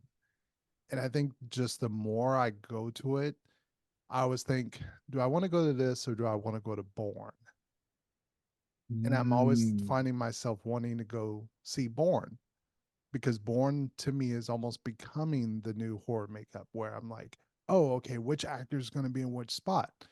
That's Oh, true. okay, it's the same show, but like, is there going to be a slip up? Are they going to do something slightly different here or there? And I got to go with Yar matey with the pirates. It's I like you knew said, it's We want the rum. We want the rum. we wants the. Oh, it. I can't finish that line. No, you Uh, can't. How long has it been since you've been on the ride? I'm gonna have some shocking news for you. yeah, that ride is it's quintessential Disney. Like it's classic, but yet they did update it with Jack Sparrow character, and still managed to put that in there, but not take away so much of the ride that it updated it without, without just making it too much of a like, oh, you gotta go see the movie, Jack Sparrow. So Especially not anymore. When yeah. they took out Davy Jones, like now Yes. it's like not as much. Um, and still today, not that this has anything to do with this one, but still today, Pirates is being built, especially with the last iteration of it. And you see just like how far Pirates has come from way back then to where it is today. It's just like mind boggling of what they can take this and keep progressing it forward. Yeah, it's got to be Pirates. Makes sense. I respect it. Yeah, yeah, and I'm going back to what you said about sort of the horror makeup, the host thing. I think that I've been noticing that more recently. Like you could tell which hosts are very by the books, very much like the quotes, this isn't Disney, we don't have to be nice to kids here, all that stuff. They're like the great lines, but if they're just sticking pretty close to the script, it doesn't make it as fun of a show. When you have people that kill it, they kill it like crazy. And like Pirates, I feel Summer, like, Robin. yeah, Lover. yeah, that they're my personal favorites, so I'm not gonna be HR Blood biased, and but Guts. I don't even know if he's still there. Is he still is Russ still here? I don't know. I think he still is. Yes. Well, since Pirates moved on to the next round, let's move on to another pirate-based attraction. This one out of the Magic Kingdom as well. It is Peter Pan's Flight, in which I'll let Chris answer this one, going up against The Amazing Adventures of Spider-Man. Well, All right, Adrian, do you want to just talk about this? Because we already know where Chris is at. I'm more interested to see what Aiden's gonna say to this. I think I might know where Losh is gonna go with this. We'll put the Peter ball in. Pan.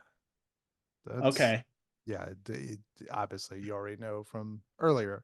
Spider-Man is it's a goat.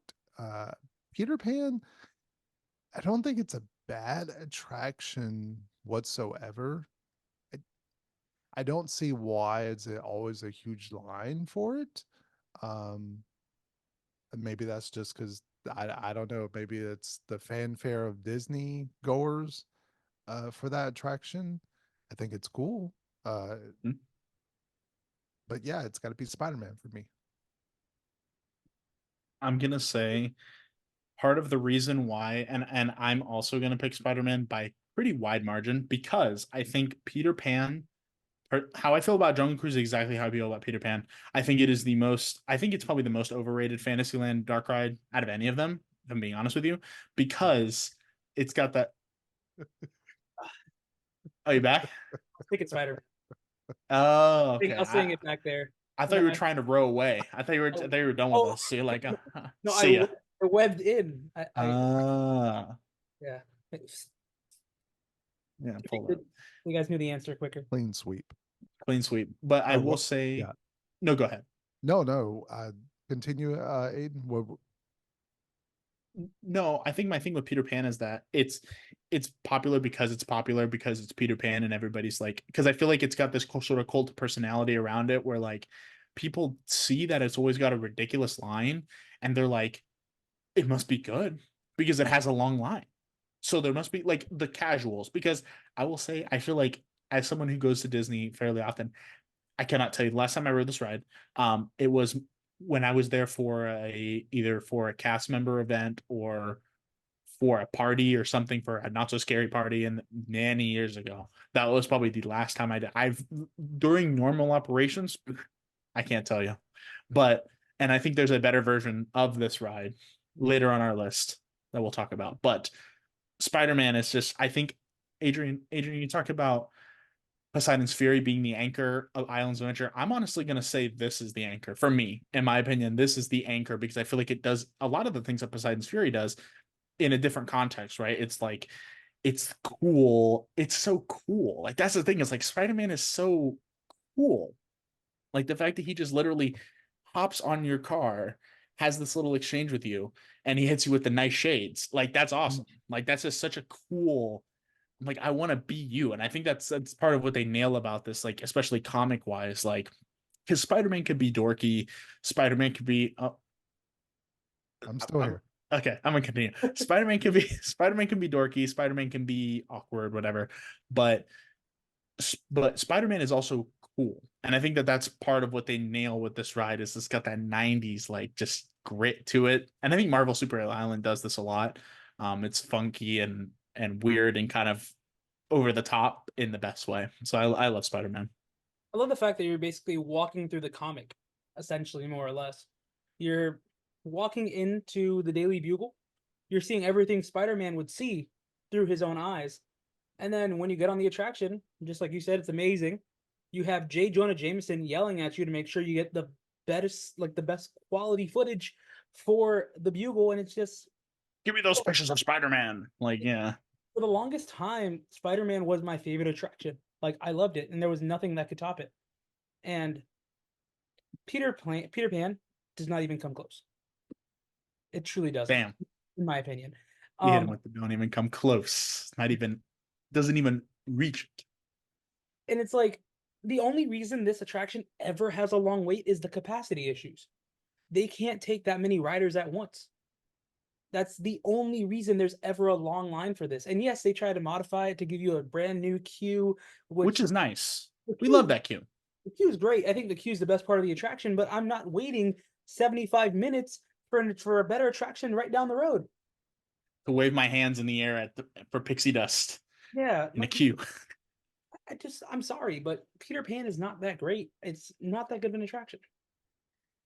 Yeah, it's got the classic factor, but I mean, I think that it's also one of those attractions in the age of Pirates, Jungle Cruise, Splash Mountain that hasn't aged really well, like contextually, that I think there could be things that they could change in Peter Pan, some scenes that they can modify if they wanted to. That again, viewing it with sort of a 21st century eyes, you're kind of like, ooh, yeah, this is definitely made in the 50s and 70s in case of ours. So no, Spider-Man, like, yeah. Spider-Man drenches you nowadays, though. That's Yeah, a water ride now. pretty much. Yeah. We'll pause. Yes. Chris, your camera good?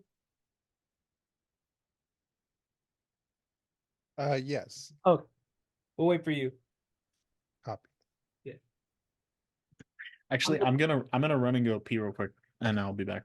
I'll pause this. So yeah, we can just pause it and. Okay, I'm doing it. Okay. So the next one we have here are two staples of the parks they're in. This is a Disney versus Disney battle. So Universal's safe for now. We have one of I believe, the first roller coaster to ever come to Walt Disney World, Space Mountain, 1975, I believe. Yeah, yeah, it was. I'm ignoring that. Space Mountain, 1975, classic. And then it's going up against the Kilimanjaro Safari from Animal Kingdom, which is another staple. Can't really take that out of Animal Kingdom. So, what's the verdict? What are we thinking? Too far. I should get a little closer. I love me some animals. I Hmm. love seeing I don't know. There's something about the Kilimanjaro Safari that always has me going to see it. It's something where you never have the same experience twice, but it's not something that's chosen by the ride itself. It's chosen by the animals. One day you can see a Mm. giraffe eating some grass. The next day you could see him sleeping. The next day there may not be any giraffes. And it's a cool little element to see these animals in their natural habitat. While they aren't, but they're still with their different species that will be in the same location. So it's cool to see. It's something I really enjoy. And Space Mountain gives me the worst headache anytime I ride it. Like my head's always rattling. I almost fell out of the ride vehicle when I got off last time that I rode it. So I was Oh. getting up and I just I literally folded. It was the worst experience I ever had, and my brain's telling me to never go on it again. And there's a better version of the attraction right down there, which is Tron. And don't get me wrong, if Tron were a little bit longer, it would probably be the perfect attraction to replace Space Mountain. But nonetheless, Kilimanjaro Safari for me. Kilimanjaro Safari.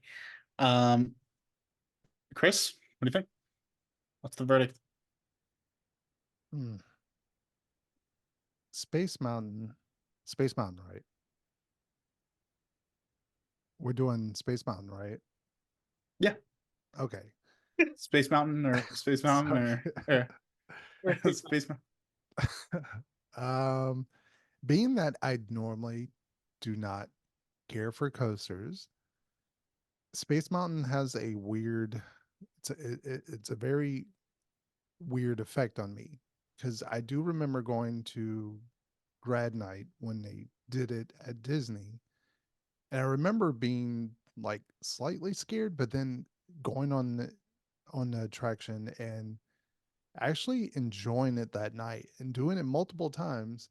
But now when I go up to Space Mountain, I say, no, I'm good. I I, I just have this weird, I don't know if it's the darkness. I don't know if maybe time period of me being younger. I don't know, but it scares the hell out of me. I don't know if it's just the darkness of it.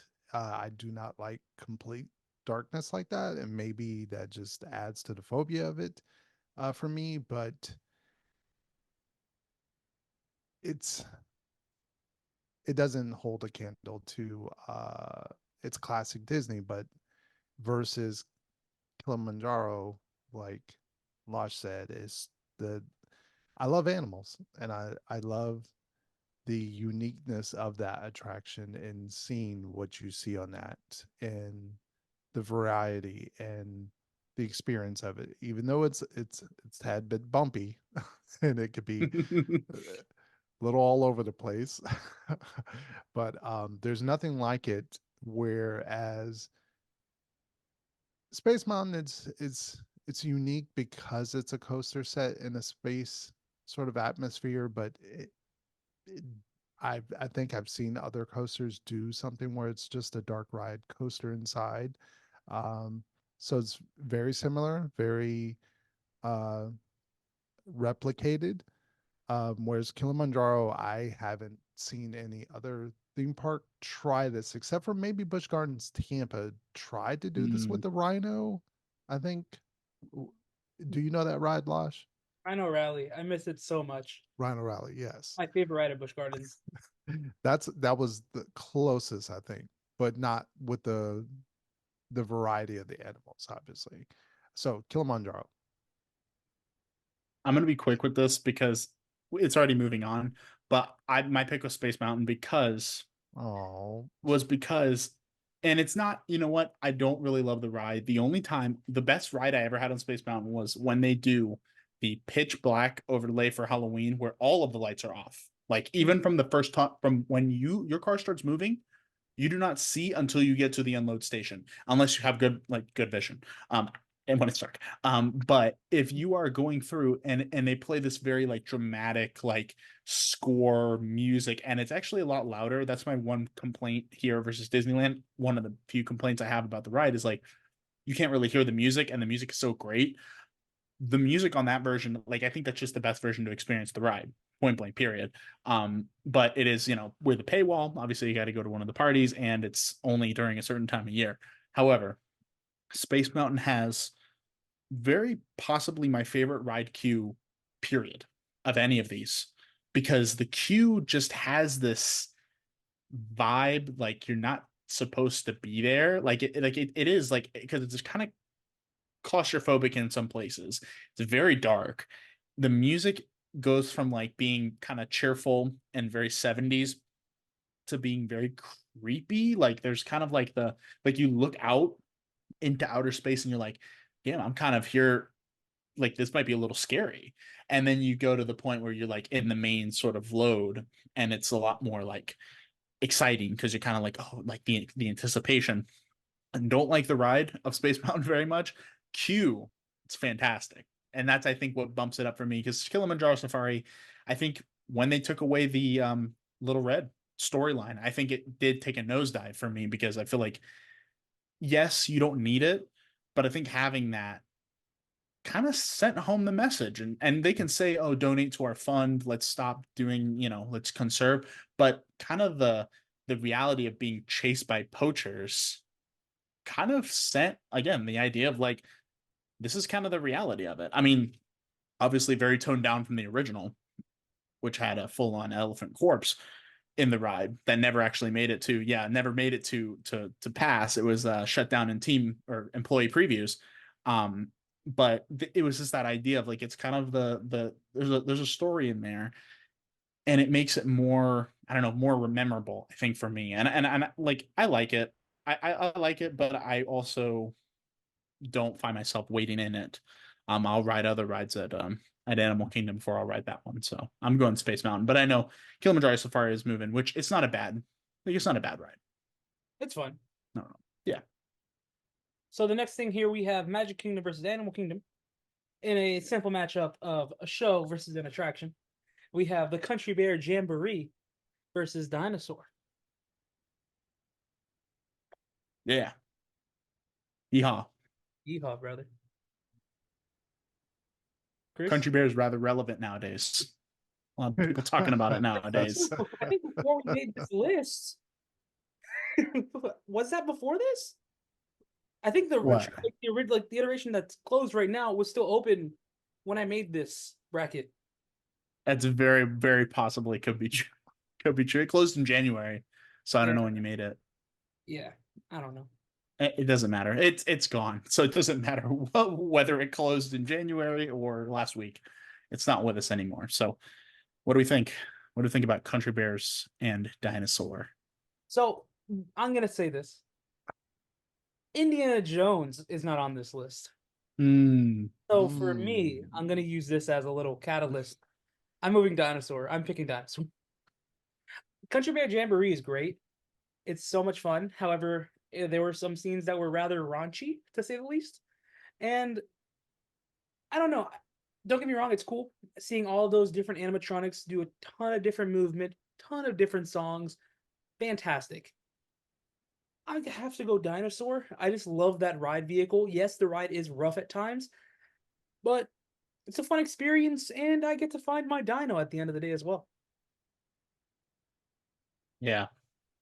Yeah, I'm moving Dinosaur for the same reason, because there's just this is my go-to ride at Animal Kingdom. It's probably my favorite ride at Animal Kingdom, if I'm being real with you.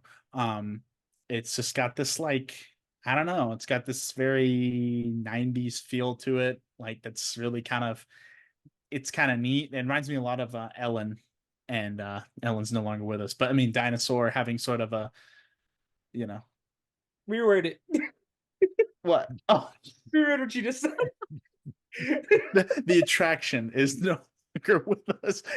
Ellen, as far as I know, is doing fine. At the time of this recording.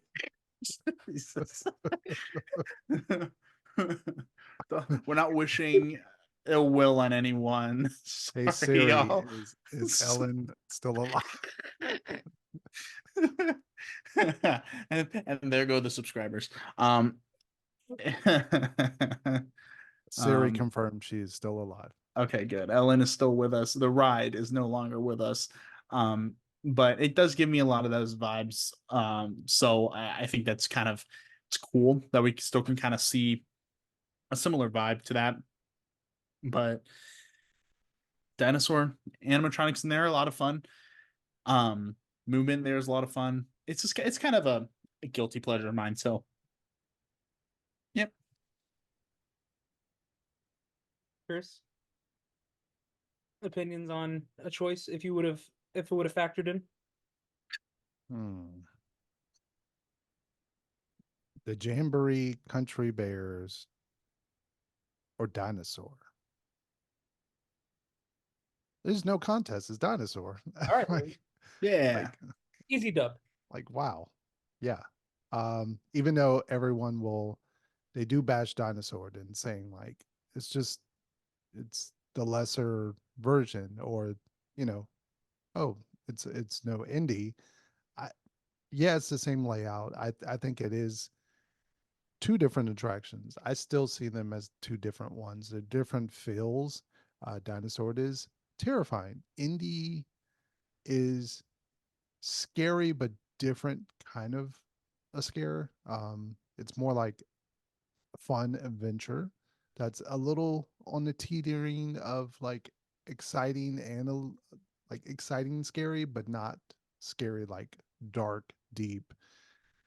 And I just always think about the red tunnel in the beginning of Dinosaur that smells like candy apples to me. I don't know why it always smells like candy apples.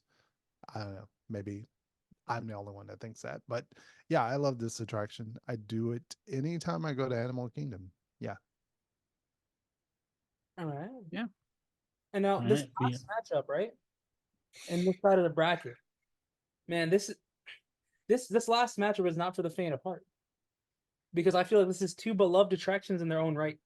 One from Magic Kingdom and one from Universal Studios Florida. We have the Tomorrowland Transit People Mover. Well, I forgot Authority. Tomorrowland Transit Authority People Mover. And E.T. Adventure.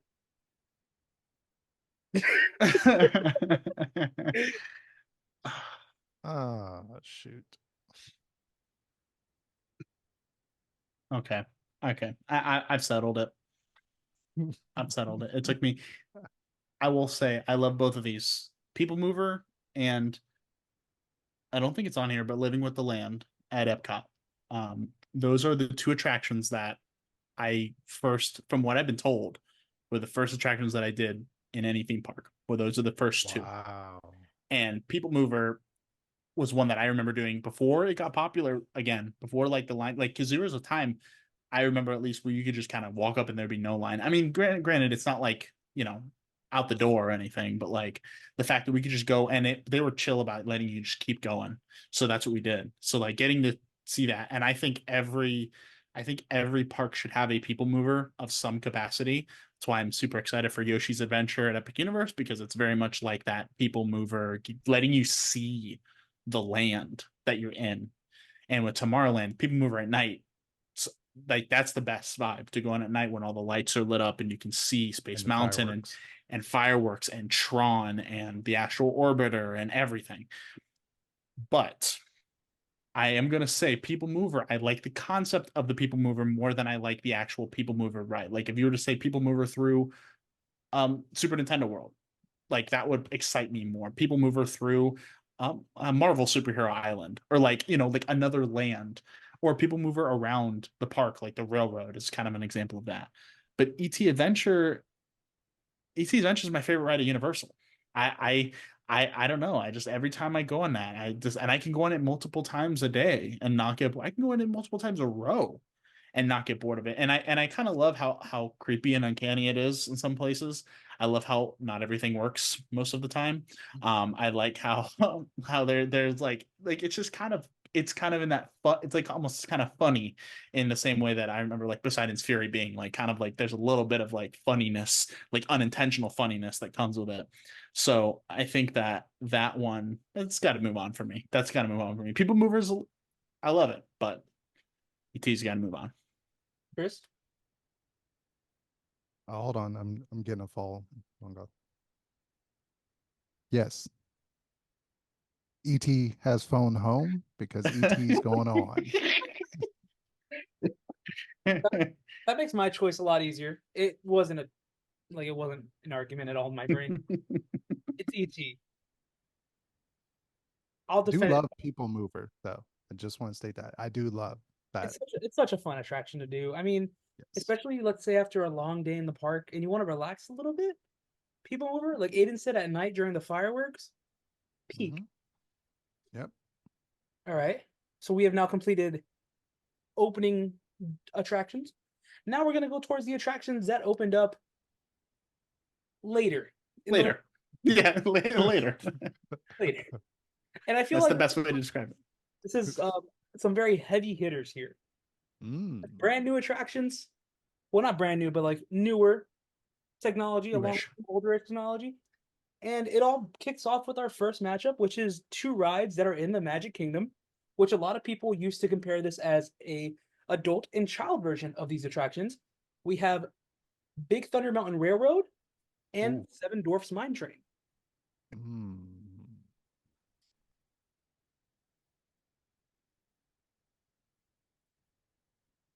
For me, it's got to be the wildest ride in the Western. It's got to be Big Thunder. I've rode both of these. I like Seven Dwarfs. I didn't think it was as good of a ride as I was expecting. Fun. Animatronics on her are great. Um, but yeah, Big Thunder. It's nostalgic. It's when I think of that whole area, I know most people will say Splash Mountain first. For me, it's always like because I didn't ride Splash Mountain, but I do understand the love of it. But for me, I think of the Western area, I think of Big Thunder. And I've ridden that ride during the fireworks at night, and it was just magic. I'll That's piggy it. for a second. My choice is also Big Thunder. So my favorite thing to do on this ride is there's a goat during one of Yeah. the festivals. I just stare at it. Does he have a the whole name? time. I don't know. Does the goat have a name? I don't think so. No, the goat doesn't have an official canon name. Just the goat. But Yeah. I stare at it the whole time that I ride. Like the whole ride. And just the whole ride. So Big Thunder moves on for me as well. Seven Dwarfs in an aspect is so adorable. I really do miss Snow White. Like Snow White's Scary Adventure. But was that the name of it here? Yes. What? What? Was that the name of it in Magic Kingdom? Yes. Yeah. Yes. I Yeah. missed it. It was great.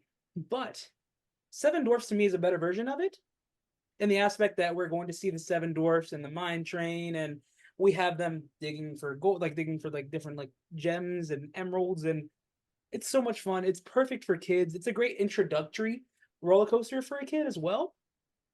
So it's perfect. I think it's fun, but Big Thunder Mountain for me is just has that nostalgia factor that can't be topped. It's funny you say that because Uh-oh. these were my first two roller coasters that I did ever. Seven Dwarfs Mine Train was the first roller coaster that I ever rode in my life. I'm not even joking with you. So you literally like set me up perfect. Thanks for that. But like Seven Dwarfs Mine Train, I think now, I think it is, for one, the best time they've ever done those projection faced animatronics is the no, I'm not gonna lie. It's one of the best times they've done it. There's one other ride that I think does it better.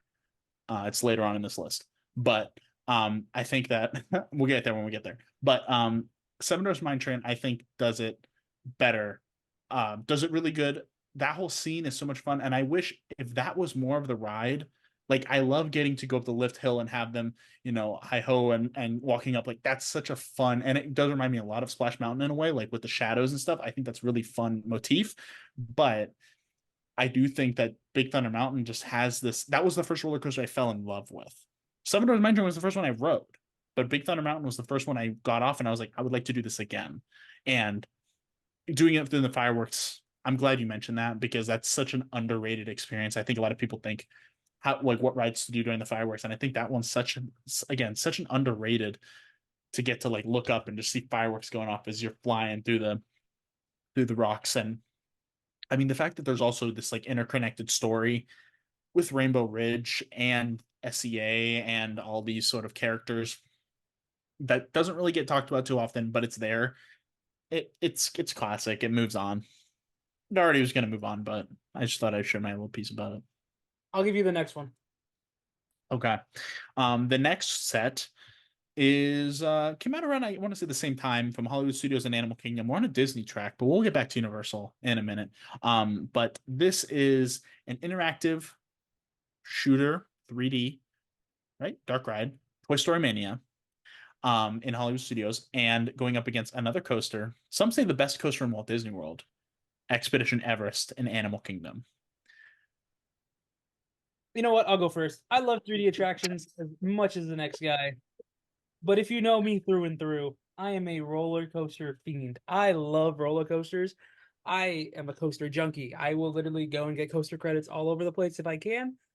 Like 2 years ago, me and Lexi decided to take a trip out of nowhere to go to Dollywood, and we went on like every roller coaster there. Like it was a must.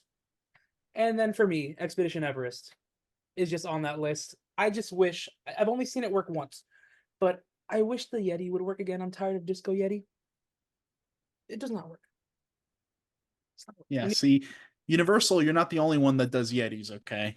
Disney's got a Yeti up their sleeve. Are you Yeti? Are you Yeti for it? Aiden? No? I'm gonna say I'm actually gonna be the contrarian, and I'm gonna say Toy Story Mania because this ride, I have one particular memory with it, and I'm not shut up about this, but like this ride will be, for those who know, rent fast passes running to the back of the park when this would open to get the print fast pass for this. That was the prime memory. And from what I've talked to with people when that were here when the ride opened, or like in the time of print fast passes, which is like 15 years ago, like so now, like that's like such a prime. Like we used to do this all the time. I found so much joy in this ride because I remember it opening. Like I remember when it opened, and I remember being there right when it opened, and that was like one of the first things I started doing.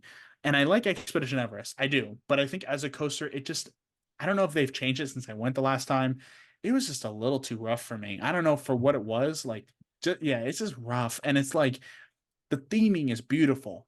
The scenery is gorgeous. It is the mountain climbing up, going in the queue, seeing all the Yeti merchandise and the Yeti memorabilia. Like it's such a well-designed attraction. it's just I just don't like riding it. Like I just don't find myself riding it. Yeah, it's I think theming wise, it's head and shoulders above Toy Story. But which one I enjoy riding more? I'm probably gonna say Toy Story. But I don't even love Toy Story that much, so I'm not like married to any of these. But Zombert.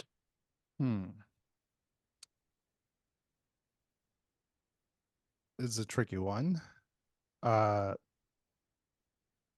Story, I actually have fun doing that.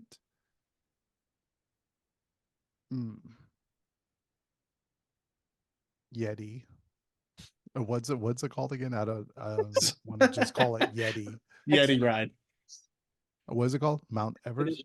Expedition Everest. Expedition Everest. Legend of the Forbidden Mountain. I do have. Wow, that's the full. That's the full name. Wow. Universal's not the only one that does long names here. Okay, not the only one that does Yetis. Not the only one that does overly long names for roller coasters. Believe it or not, I do have a coaster credit for this. I know you're going to be like, what? Why? Yeah. I did it once. Terrified. But what that attraction speaks to the entire land, like not just that section, but I forget who I was having this conversation with, and they're going to kill me, but they were explaining how if you go through Animal Kingdom and you do it a certain way, there's like a story told for this attraction, which is just insane. And it to me, this is the Incredible Hulk of Islands. Like it's that staple of you hit the park, you see this thing, you see them coming out of the mountain, and you're just like it. Especially if you're a coaster fan, you're like, I want to do that right now. It's just like the Hulk, even though the Hulk is rough, it's terrible. It's that big draws you in attraction that you see it and you're like, I want to do that. It's got to be Expedition Everest Forbidden Mountain of the Yeti. You know what? Pencil me in for Everest too. I'm changing my mind because you sold me. I'll say this. So I don't feel like Hulk is that for islands anymore. I feel like that attraction now is Velocicoaster, I guess. It's Velocicoaster because it's right in front of you. As soon as you walk through port of entry, not even if depending on how good your eyesight is, as soon as you get past probably the fudge store, you see it. You're just like, wow, that looks awesome. I want to go on that. And then you'll probably hear the roar, and you're like, oh well. Yeah, you're like, roar.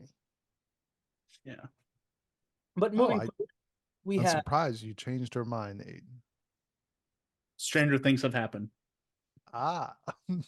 Again. Yeah. We got Epcot, Universal Studios Florida, Test Track, Harry Potter and the Escape from Gringotts.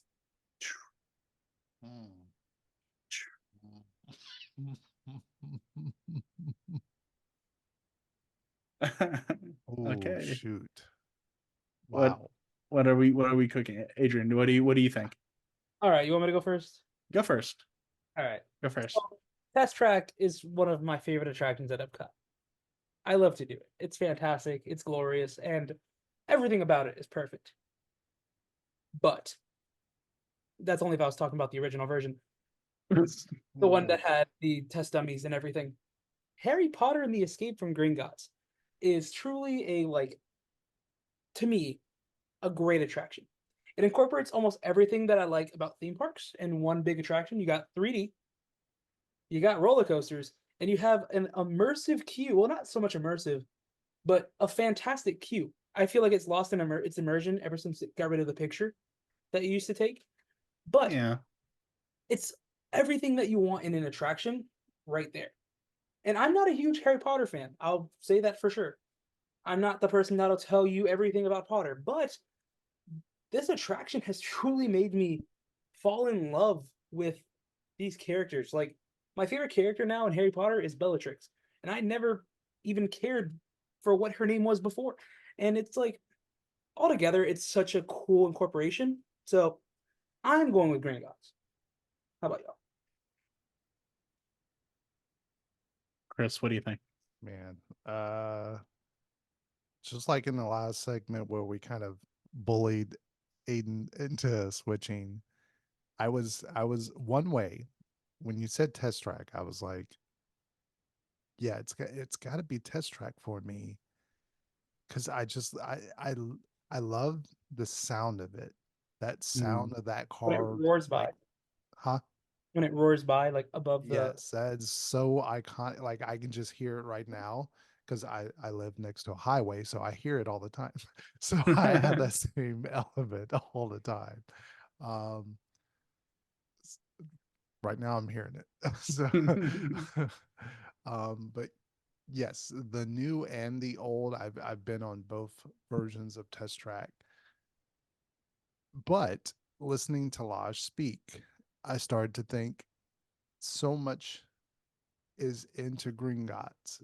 I don't see how Test Track can compete to that because Test Track, you can pretty much do that right now if you just hop in your car and drive fast and maybe Just sort of do some drop slick, the windows. yeah, just drop the windows and um, do some wild, fast and furious maneuvering.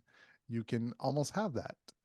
In Gringotts, it's like you said, like it's like they had a whiteboard or like something on the whiteboard and they're like, all right, what do we make here at Universal? We know people love coasters. We know people love all these different elements and they're like, check, check, check. Yeah, it's got to be Green Gods for me. Yep. Yeah. Aiden.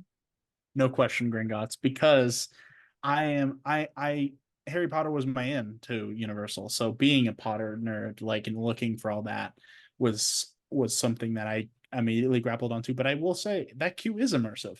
Even if it's not interactive, it is immersive. You get to go into literally the bank lobby, recreated pretty much exactly how it looks in the film. All those animatronics that are there, which is very impressive, just how many they have. Um, then going down and seeing, getting a time and place of where you are in context of the series, you are right there in the Deathly Hallows. Snape is headmaster of Hogwarts. Everyone's after Potter. He's there. If you're in the queue long enough, you'll see the shadows of Harry, Ron, and Hermione and Grip Hook walk around the windows and like talk to each other and like they're kind of sneaking in. And it's like it's the little things. And I will say, I'm gonna say this now because we're gonna talk about this later, but I think personally, out of any IP, Harry Potter has the single best collection of rides, point blank period, out of any big IP. Looking at all four, even the lesser one, not like the little one, we can cast that one aside. The three carry it. And this one, I really have grown to love this. Specifically, I think after the last times that I've been on it. The only thing I don't like are the locker situation, but that's not neither here nor there. But the everything, like the sounds, and I think this is the best time they've done a 3D ride since Spider-Man. I think this is the next movement of 3D for Universal, where it's not you sit in front of a screen like Back to the Future style and they shake you around. You're not doing exactly like Spider-Man Transformers, where you're, you know, moving in like a dark ride vehicle. You're in a coaster. And I think that can't be ignored, even though it's not an intense coaster by like coaster standards. You're still on that sort of coaster with the spinning track that can be a little bit intense depending on where you sit. I mean, Lash and I, we did it last week, and we were in the back row, and I felt the spins, and I felt like I was like, oh, okay, I'm kind of feeling a little bit of thrill here. Um, and just yeah, I think Escape from Gringotts is definitely an attraction that I did a lot when I first started going to the park, and I stopped for a little while, but like now I'm starting to kind of get back into it and I'm really seeing the detail in it, which is something that I can't say about Test Track. Sorry. Sorry, Speaking Test Track. speaking of thrill and roller coaster, Mm. move to our next thing here, which is Hollywood Studios going up against Universal Studios. The battle of the studios here. We got a rock and roller coaster featuring Aerosmith and Despicable Me Minion Mayhem. I'm not going to do the gesture for the camera. Um, um, anybody? I don't have any particularly strong opinions on either of these. So I'll go okay, first. go ahead. Yeah, y'all go ahead. Earlier, way earlier in the video, now it's probably been about an hour in. If you guys are still watching this, thank you so much. We talked about banana scent. Banana. Banana. I'm picking Despicable Me Minion Mayhem. Really? I love I'm shocked. Rock and Roller Coaster is one of my least favorite coasters to go on for one reason only. I never get off a roller coaster and feel not sick, but like my brain just went through a whole rocket wave. So they have these neck pads on Rock and Roller Coaster. Yeah. I just get rocketed back and forth, and I get off with a massive headache. And that's the only roller coaster that I've truly gone on that I consistently get off of with a headache. And to me, Despicable Me when it opened, and if we look at its history and the attractions that were there before it, yes, it's just a copy paste. However, when this attraction opened, I was a huge fan of the Minions franchise. I love Despicable Me. I still enjoy Despicable Me. I love VillainCon. It's probably one of my most favorite attractions to go on as well. Spoiler alert, because that's probably on the list too. Yeah, it And, is. well, Despicable Me Minion Mayhem to me when it opened was just such a fun experience. To me, it got worse when they lost the 3D, but I love it. And in a world full of roller coasters, give me this screen-based ride. Yeah, I don't have any particularly strong opinions about either, so I'm not really going to talk too much. But I think, and it's funny because I have an aversion to sort of loud noises and stuff. Like I just don't like them, and it bothers me a lot. So that ride, like, I'm like, I think there's a potential. I think if they were to maybe change the artists out, I like what Universal does with their rock themed coaster, where you can kind of select, even if the selections are a little more limited nowadays. Having that choice of, I don't want to listen to Aerosmith. Sorry, y'all. I don't like Aerosmith. I don't care for Aerosmith. I don't want to listen to Aerosmith. I don't want to hear them talk. So I'm like, okay, Despicable Me kind of is an automatic win for me because I kind of forget Rock and Roller Coaster is there half the time. But like, I think it's closed right now anyway. yeah, and it's closed right now anyway. Like, I don't know. I think there's a lot of potential if they wanted to upgrade this and keep the basics. I've heard a lot of people want like a power line, Muppets, Queen, anything. Like that's yeah, like anything would be great. But Despicable Me, I will say the story in Despicable Me, it's really cute. It's heartwarming. It's got this really nice sort of like, oh, the kids want to give the gift and it's not gonna happen and whatever. And it's a nice attraction. And I think it tells a complete story, which is something honestly not super like seen. And I feel like in Universal, like the story being such a crucial point, and it has this like 3-act structure, like a film, like you're kind of watching just like a short movie. So I like that part of it, and that's what's pushing the Minions over the edge. Chris, if you had a choice, Minions or farts? Minions or farts? It's minions. Yeah. All right. With that, we'll move to the next one. Aiden, do you want to take it away? Yes. So this one is going to bring us back to Disney. It's going to have, we're going to go be studios at Epcot. We have the one, the only Twilight Zone Tower of Terror versus Frozen Ever After over in Epcot. Two like opposite vibes. That's like complete opposite sides of the coin. like complete opposite vibes. And I'm gonna say real quick because I also don't have that many thoughts on this. I think I love the vibe of Tower of Terror. Some of the best music you're gonna find in any ride.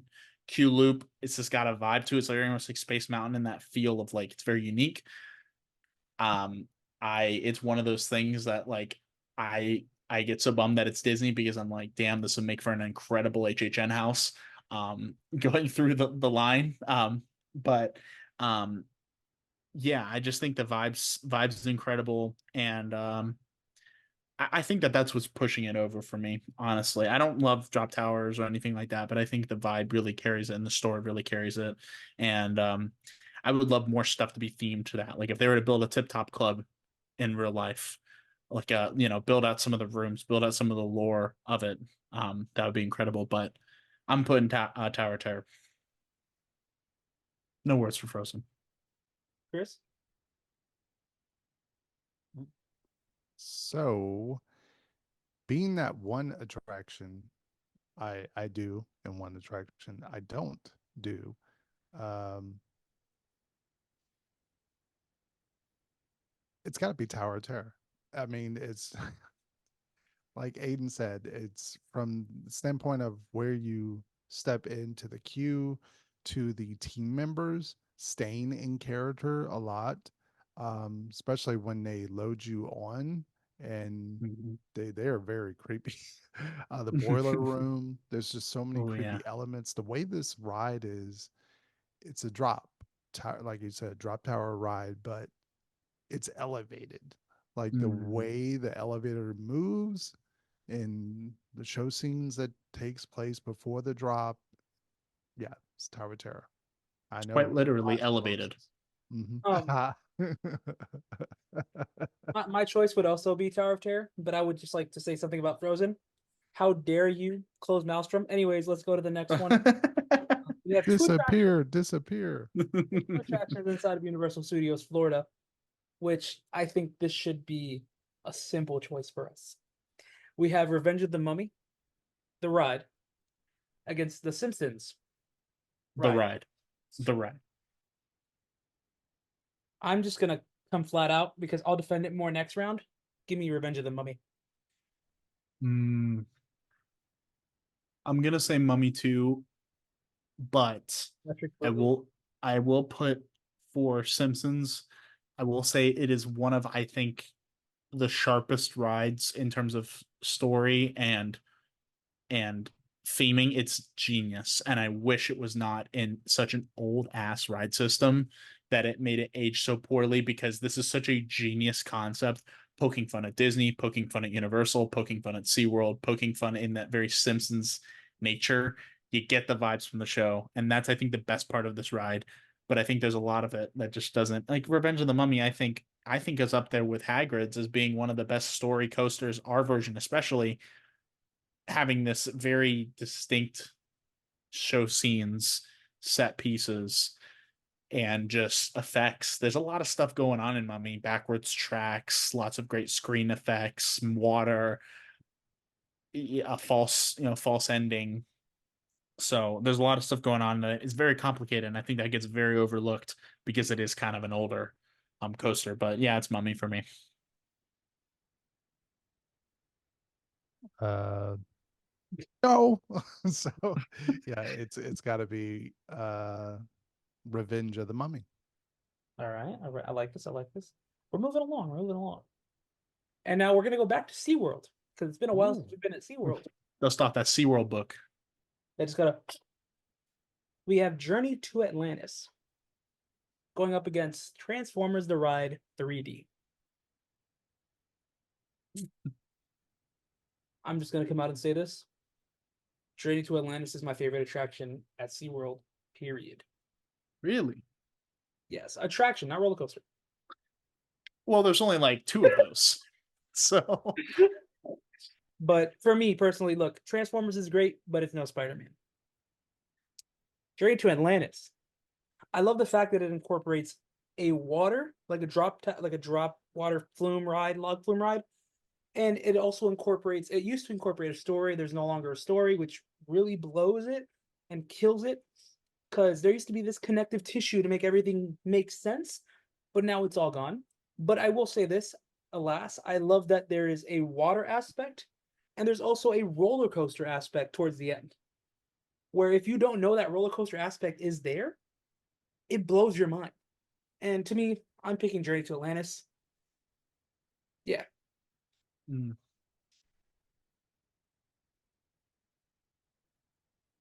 I'm going to be contrast with this with Transformers, because Transformers is, I think, the best attraction that does this. There's a lot of Universal rides, especially the later ones, do this kind of turn off your brain. Just don't question the logic, don't question the physics, just have fun with this. Transformers, I think, does this the best, when it's just characters screaming each other's name, explosions, that shot where you're flying in the air and it does boom, boom, like two slow-mo shots before you land back on the road. It's just like so ridiculous, but it's so funny, and it's one of those rides that I'm just like, you know what? especially during HHN, I'm so tired and I'm so just like I'm heat deprived. So I'm just like I just want to go and do something in the AC for 5 minutes. So let me just sit in this ride and just have colors and sounds and stimulate stimulate my brain for 5 minutes. That's kind of I don't want to be that mean because I feel like that's kind of mean to Transformers, but like it is no Spider-Man, but it is a very fun ride, and I do give a thumbs up to Bumblebee every time he picks us up and drops us on the ground. Every time, thumbs up to Bumblebee. So that's my pick. Journey to Atlantis. I feel like they just have taken away so much from it over the years, and I think that's I think the biggest detractor. I think if it would have been opening day GTA JTA Yeah. CX GTA, that's a whole different ride. JTA, I think it would have been a different story, but I think at the current moment, I think it's kind of a that's kind of where we're at personally. Does it still have the Beetlejuice music on it? No, that went away Oh, so long ago. well, and that takes the cake. With that being said, we'll go back to Universal Orlando Resort. Yeah, Transformers. You know me, I love motion simulators. I always repeat so many lines from this attraction. The fact that it blew my mind to discover, like, wait a minute, we actually go into an elevator and go up and you don't notice it at all. Like, that's crazy how they built this thing. Yeah, Transformers. All right. So we'll stay in Universal Orlando Resort for this next one. We have Men in Black Alien Attack going up against Harry Potter and the Forbidden Journey. I feel like this is tough because I feel like they're both pioneers. Like, not pioneers, but they're both like very good attractions. And for me, for one, Men in Black was my go-to every time I go to the park. I ride this. However, recently I went to the park, I went to Islands, and I went on Forbidden Journey, and I found this like love for it again. That makes sense. I experienced it in a way that I haven't done in forever. So I want to say it's been about a year and a half since I've been on it last. And Forbidden Journey to me felt like an experience that brings you in to the world so well. Like it was the first Harry Potter attraction, period. And the storytelling here, while not so great, you're getting a tour and things keep going bad on your tour. But nonetheless, I feel like it's the best introduction to the Harry Potter characters and what's going on in the wizarding world in terms of Quidditch, the castle itself. You even see a dragon, and there's just like so many little things in this attraction that are perfect. And it's actually the first use of like Kuka arm with screens and like animatronics. And there's so much in this attraction that just makes it perfection. Hmm. Chris, you go for this one because you already. I think both of y'all know what I'm gonna say, so Oh, I know. you guys Honestly, keep ahead. Ron. Yeah, Wizarding World. Losh nailed everything about this ride, from seeing the castle and from the queue, from the moment you see the hat, the moment you sit on the bench and it levitates. It's Upset pure of magic. one It's three. it's magic. Yeah, everything about this attraction. The only caveat I'll say about this attraction, to me, I think it's almost a little T extreme. Like I only Hmm. do it once in a while because I do get like a little slight headache of it afterwards, and that's probably because of the movement when you're going like flipping upside down and stuff almost. But other than that, flawless ride. Projections, animatronics, just everything about this. Yep, they knew when they were making this. They were like, this is it. This is like the next standard. And I was Let just him cook. I was recently watching a documentary on Spider-Man ride and how that was the first kind of like mapping like the movement with the screens, and how you can tell like they were just doing something that hasn't been done in theme park history with that ride. Mhm. That's how this is. It's like we'll see what's the next inner, the next element of this when it comes to Epic Universe. We'll see something that we're going to say, yes, that was the next, Mhm. but yeah, yes, journey. Yeah. And and I think you both kind of hit it, so I'm not going to say too much about it because I think you both kind of hit that on the head, especially bringing you into the world. I think this is kind of the Star Tour situation where you get the highlights of everything. You get the magical beasts, you get the Dementors, you get the Chamber of Secrets, you get the Quidditch, you get the castle grounds, you get all of that stuff, and you get the castle itself and the queue. And there's so many Easter eggs, and the fact that this was the first canonical appearance of the Hogwarts founders, never appeared before this attraction like in the flesh. The idea of like just getting to see as a fan of the books and the movies all the little nods, the sort of Gryffindor and Dumbledore's office, and getting to see the portraits and stuff like that. Like it's just so it's it's that vibe of like it's like that. It's like, okay, check in the box. Yep, we got this. You got everybody. You got the whole cast to come back and do it. I talked about that with Back to the Future, but getting obviously they filmed this in sequence with the film, so they got to be able to do that. But like getting to have everybody, Harry, Ron, Hagrid, Hermione, Dumbledore, Neville, all the characters are here. So yeah, and like it's just like so many great little lines. And I don't know, like this is the one ride because I shouldn't theoretically, personally, I shouldn't like this ride. I shouldn't because I'd be like, I get so sick on it. Oh my God. But like the first time I went on it, it was like I was like dazzled by it. And even though I came off like that a little like, oh whoa, like what was this? This is way any more than anything I could have imagined. I wanted to do it again. And I think that's like the sign of a good ride. And this is my favorite ride at Island. So again, and I'm very biased. I think it's the best. I think it is very well, maybe one of the best IP based rides ever. And I think it is the best modern dark ride, point blank, period. That's a pretty bold statement, but I'll die on that hill. So yeah. Um, we have one more category, one more set of rankings to do on the first round.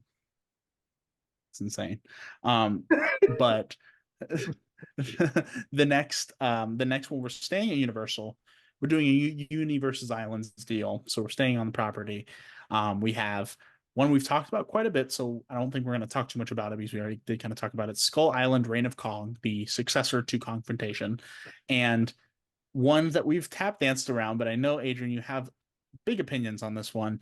Villain Con Minion Blast at Universal Studios Florida. So you can just take it away, and I'm gonna pop some popcorn and just Okay. chillax. All right. So I'm actually not gonna start with VillainCon.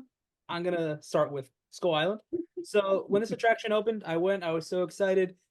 It was so cool going through the different caves and going through all the dark alleys, having scare actors. And then I got on the attraction and I was like, that's it. That's literally it. Like I'm just looking at a screen, and then when I turned the corner and saw the Kong animatronic for the first time, my brain went back to the first time I went on Confrontation, and I was like, wow, that's really cool. That's probably the coolest thing here. And there's a lot of attractions where the best thing of the attraction is a small feature, like something super tiny. Like for this attraction, it's Kong.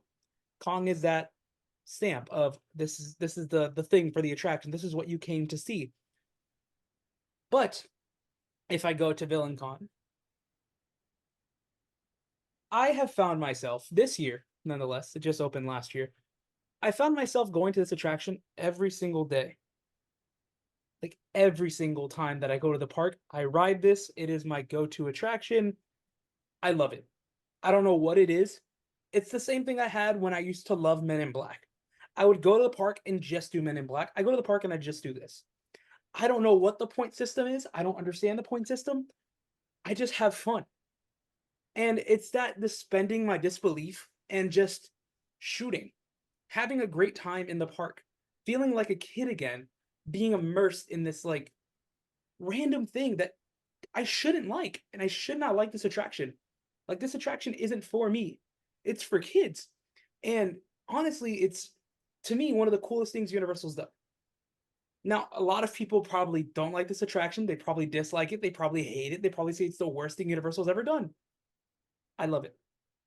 And I will keep doing this every time I go to the park. So for me, I'm going with Villain Con. Mic drop. TED Talk. It's over. You want me to take it, Aiden? You can, because I'm still kind of mulling it over. I'm still thinking about it. I too am a fan of Villicon, much to despise of everybody out there who hates it. I enjoy it. I think every time I've been on it, it's fun. I think it's almost some of the most fun you'll have with friends and family and everybody. Like you just, it's like I haven't seen anybody just not have a smile on their face when they're doing this. And maybe they're not understanding the ride and they're just like, oh, that's cool, like looking around and shooting everywhere, but they're just enjoying every second of it. Um, sure, it could have been so much more. Sure, we lost Shrek for this, which I'm happy about. Um, I'm more sad that we lost the HHN location, but that's okay. Um, Hey, never say never. Never say never. Dot dot dot. but There used to be houses in the Kong, disaster queue. Sorry. but Kong, being that we had the same portion of the video as ported over from Hollywood, so it's nothing new there. But I think there's enough here with like what Losh was saying between the queue, the animatronic in the queue, the animatronic at the end. You have different characters, the different drivers. Adds that element that if you go on it every time, it's something different. And the fact that there's two different sort of entrants that they do, although they stopped doing the other one because it broke. But the fact that the vehicle would go outside and just that sight of seeing the doors open. Um, it's like they took what Hollywood had, and it's like they took what Hollywood had and said we can one up this, we can elevate this a little bit better. Yeah. Yeah. So for me, it's a close one because I love both attractions. I can do them both easily. They're fun. But Skull Island. So I'm the tiebreaker. Yes, I'm gonna finally. say Skull Island does. I think I'm with you on Skull Island. I think it's very underrated. I think, people talk about simulator rides as like, I feel like they dog on Skull Island too much when literally Simpsons and Fallon and all these other rides do a lot of the same thing, like in terms of being a simulator that moves and whatever, being a simulator that's not, because I feel like you have simulators like Gringotts, Spider-Man, Transformers, not really because it is kind of a clone of Spider-Man, but like the ground boundary pushing that like changed the game for simulators at Universal at least. And then you have you have the ones that everybody complains about. We'll get to those. We're kind of at them, but we'll get to the other two. But like we have the kind of the mid section. And I feel like Kong's in there, and I feel like it gets, because there is a lot. I mean, it's got such an atmosphere. It's got a very creepy queue. Go in there in the early morning when there's no one there, or late at night when there's no one there. You're like, okay, even when those characters, you're like, I'm kind of getting like a vibe here. I can't see, it's fun in that way. But I think Villain Con just feels fresh. I don't know what it is. The one thing I will say, for some reason, I don't turn up the AC in there. I don't know if it's just because there's always a lot of people in the walkway, but there's a point where I'm like, it's hot. for a new building, for a new, or not new building, but a new ride, they need to put some new AC. But that's neither here nor there. But I love the music of Villain Con, and I love the sort of the groovy vibe of it from Rise of Groovy. Very nice. But yeah, I just like I like it. I think it's neat, and yeah, I think it's one that I'm gonna say Villain Con, but it is also very close. Villain Con should move though. Also, Doing it for you, buddy. I don't want anyone to think that I don't like Kong. I like Kong. Kong is fun. Kong hater. I'm not a Kong hater. But now, Yeah, Kong You got know shafted why? twice. It's because it doesn't have the banana smell. Now, if they had Bingo. that, Bingo. All right, so we'll move up to the next thing here. We're going Disney versus Universal again. It's been a while. Oh man, we got Mickey and Minnie's Runaway Railway going up against the Bourne Stuntacular. oh shoot. I'll start here. I'll get this out of the way very quickly for me. This you all right, Losh? Waiting for you. So one thing no one really knows about me, because I don't reveal this, if I'm going to do an attraction, I stay clear of any POVs. I try not to watch anything. I try not to have it spoiled in any way. And I was able to do this with Super Mario World, or the land and the attraction in it for Hollywood's.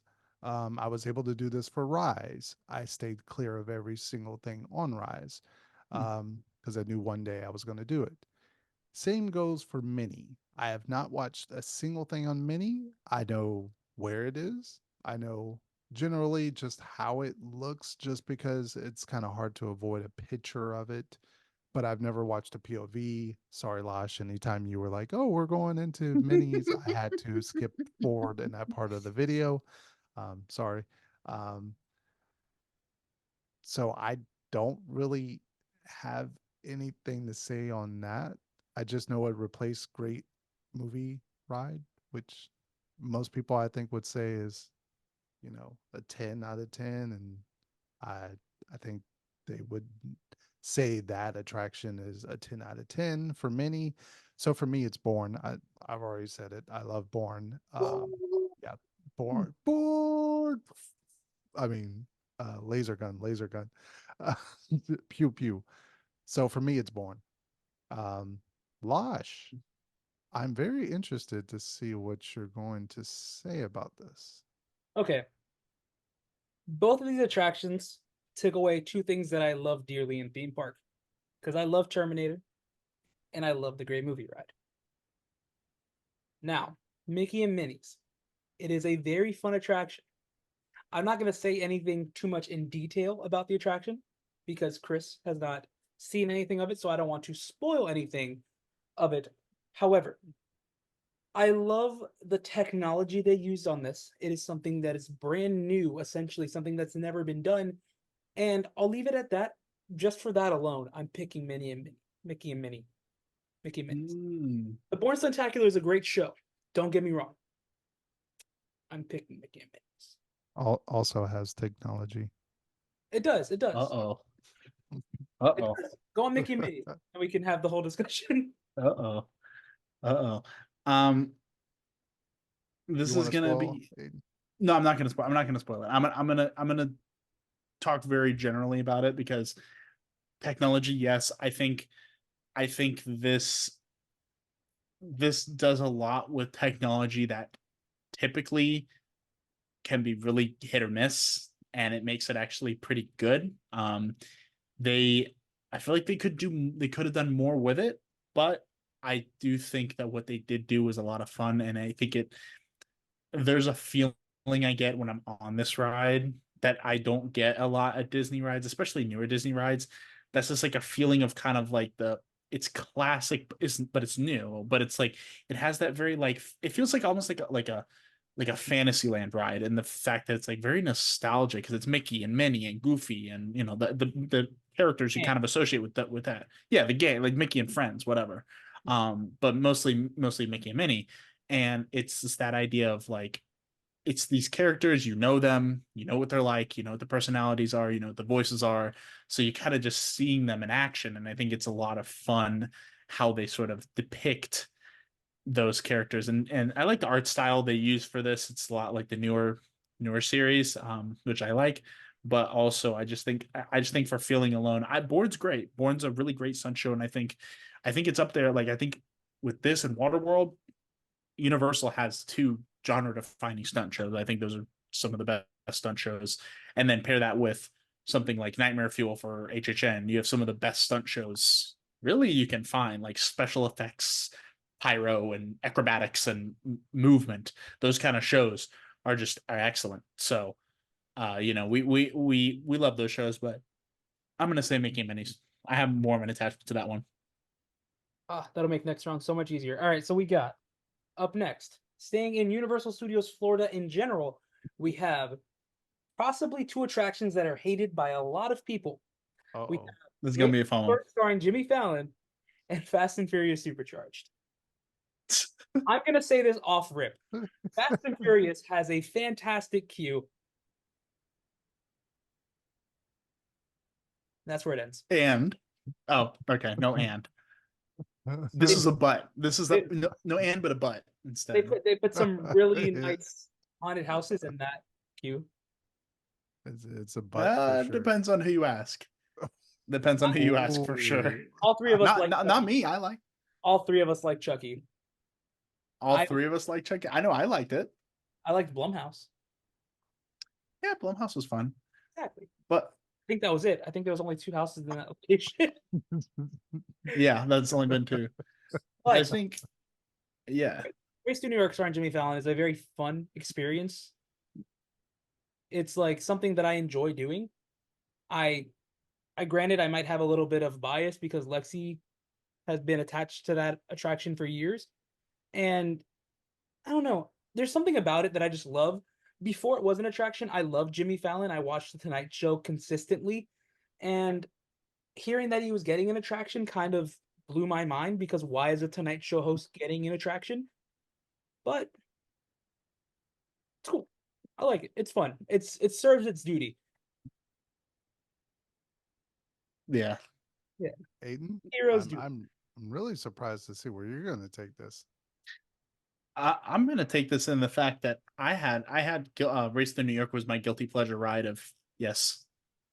I forgot. So when the attraction opened, there was so much entertainment. So much, and now it's gone. But we had the ragtime gals that would come out. We had hashtag the panda. It still comes out all the time, which is possibly the best meet and greet character at Universal. If you disagree, you're wrong. And that's I feel like hashtag is so much fun. And if you've never had a one-on-one experience with hashtag the panda, even if you don't know who he is or what he's from, he's so much fun. Sorry, that's just my inner defending Fallon goal. I'm gonna have to disagree with you on that front because I feel like you're really disrespecting the Juice Man over in Hollywood. But the Juice Man is just a burp in my face. I mean, I think that's a risk you run. That's fair. He's never done that to me. One time he did actually come up to. I was filming and I was in front of Mel's, and he was like, it was recently, so there's nothing going on in Mel's right now, and before it reopened, and there's a bunch of people sitting up on the counter or whatever the sidewalk, and he's like, what do you call this show? Just people looking at their phones, and I was like unprovoked. And it kind of scared me a little bit because I was like, I don't go up to characters. I don't like really meet characters. I was just sitting there looking. I was standing there watching Mel's. And he comes up to me and like taps me on the shoulder. I'm like, okay, buddy. Like, yeah, like anyway, that's not about anyway, back to the attractions. Race to New York is my guilty pleasure, or was my guilty pleasure ride for a long time because it is so ridiculous. I'm sorry. I know y'all love it, but I love it too for that reason. It's so ridiculous. It's so stupid, but it's so hilariously stupid. And I love that. I love that. Yeah. T-shirt cannon, pizza party. Are you guys superheroes? Flying to the moon, nearly avoiding a shark. Like that stuff's just all like I would love to have been a fly on the wall in that concept meeting where they were pitching this ride. I would love to just listen to the conversation to say, okay, Comcast, because we know why Jimmy Fallon's there. Synergy. But I'm yeah, pretty synergy. sure that like most of the attraction was all Jimmy's idea. Like in all the press, And that's awesome. They said, "Jimmy, take your ball with it and run. Like the ball's in your court. Whatever you want to do it." And that's so funny because it's like, okay, I'm gonna get a little bit like analytical and philosophical for a second, but like imagine you're Jimmy Fallon and you have a snapshot view of Universal Studios. What do they have? They have a ride where you fly over New York. You have a ride where you go to space. You have a ride where you avoid a giant shark. It's basically bringing all the classics back. I've never put that in. And you have a giant creature that grabbed your ride vehicle. Mm-hmm. hanging off of the Empire State Building. Empire State Building, which is where he was. Wow. So it's almost like it feels What the like heck? That's crazy. I predict that's going to be a future video. Someone. I've wanted to do a deep dive on Fallon for so long because I want to just know. It really blew why. Losh's mind. He's like, what? But like now, it's like, and okay, if we're going to connect the other one, the ending of Back to the Future. Yes. Is that back to? Oh yes, because he crashes through through, and you have the cars kind of like skid by, and there's all this like smoke effects and stuff. Like I don't know. I was trying to make a connection, but it's either way. I think that there's material there, but I think that Fallon does this really funny this funniness with it that Fast and Furious just doesn't have. It's ridiculous, but it's not ridiculous enough, and I don't feel like it has enough fun with it. I feel like it tries to take itself way too seriously. It's just like, you got to be escape. I don't even remember. Roman Pierce is coming after us, and Shut off your cell phones. Yeah, turn off your cell phone. I'm like, it's funnier when it's on the context of the tour. If it's on the context of the studio tour, but even that needs to go. So I'm going Fallon. Long way around Fallon for me. I've always been a defender of Fallon. I love the ride. I don't think it's the concept, the whole thing, New York, the building, the history of the Tonight Show, the way they designed the queue when it first opened to be a open queue. There was just no waiting in a line until you go to grab your 3D glasses and then you go into the theater room. But the way it's 3D. And like Losh said, from the entertainment when you get up to the top of the building and the way they have this whole chill lab that you can just chillax, charge your phone, play games. You never know, you're going to see hashtag walking around, which is really cool. He's sometimes out of a building, sometimes he's chilling, sometimes he's in a store.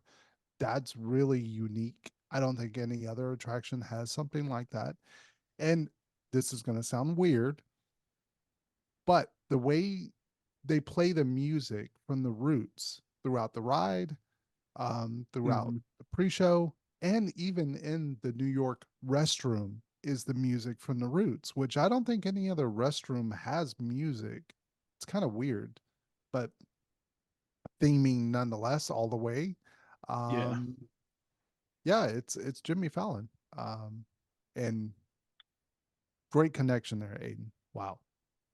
Yeah. Fallon sweep. Okay.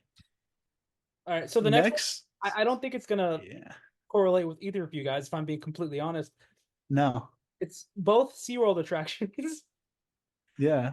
So I guess it'll go off of, for you guys, which one, if you guys didn't know, they're not roller coaster guys. You guys had no idea. We got Pipeline Surf Coaster and Icebreaker. I'm just going to rip the Band-Aid off and say Pipeline. It is one of the coolest experiences I've ever had on a roller coaster. Both of you guys were there when I went on it. Gives I him got salad off. scream. I got off, and I was like, this is such a cool thing. I loved it so much, and the fact that you can kind of control what you're doing. Like when I first heard of this attraction, a stand-up coaster, I've never been on a stand-up coaster. Everyone told me they were painful, but the fact that I can just jump whenever I want and the ride vehicle allows me to do that is so cool. Like it's a fun little experience. So I'm going Pipeline, and it's nice. It added a whole new area to SeaWorld. Yeah, I think that's the biggest thing that I'm gonna go for Pipeline too, because it is so unique. Icebreaker just kind of feels like, and I think especially now with we have what Pipeline, it was Icebreaker, Pipeline, and then now Penguin Trek, right? Icebreaker just kind of felt like a blip on the radar. It just felt like it's okay, that's great, it's there, it's another thing to do, but it doesn't like have like a big theme. The ride vehicle looks nice, and the track's like a cool like concept of the spikes and dips and whatever, and it being bright orange. But like Pipeline has the unique ride vehicle, unique technology. It's got the ambience of the area. You get it. You have that great water feature where it slides down and the water comes up, which is absolutely beautiful to watch, even if you're not on it. And then also having the area there, a whole new area of the park that's just got this like surf vibe with the music too. There's got this like this surf music going on. It's I feel like if this is any indication of what we can see for Penguin Trek, I'm really excited. In terms of theming, which I'm sure it'll be even more because it's actually like like scenes. But like, yeah, it's got to be Pipeline for me for that reason alone. It's just great ambience, even if you don't ride. Chris? Ditto. Pipeline all the way. For as much as this system, when it was announced, and Losh will attest to this, how much hate, how much, why are they doing this? This is the stupidest thing. This is going to hurt. And then everyone went on it and We loved everyone it. said, Everybody loved it. wow, wow, that was not what I was expecting it to be. Perfect setting Surfing. for this. Perfect setting Yeah. for. Wait. Perfect setting for a Pipeline sweep. There- Sunglasses should have Yeah, it's gone on Pipeline. earlier. For Pipeline. Pipeline all the way. All right, all right. So we're gonna go back to Disney for a second. In two attractions that I think are really fun. I don't know if Chris did this, but we'll go off anyway. Maybe. We have Woof. Avatar: Flight of Passage going against Guardians of the Galaxy: Cosmic Rewind. Did you do Cosmic Rewind? Hell no. Are you crazy? I did the queue. Action. Sorry, Lash. Okay. Whenever we go to Epcot together, I need you to ride that with me. No. It's not rough. It's really not a rough coaster. I don't know about that. It's not. Even April was like, I don't know about that. But I'll give you the floor, Chris. I'll let you make Me? your. Yes. Oh, okay. Uh, so was Guardians versus Flight of um, Passage. Flight of Passage, yeah. Flight of Passage? Avatar. Yeah. Oh shoot. Mm, it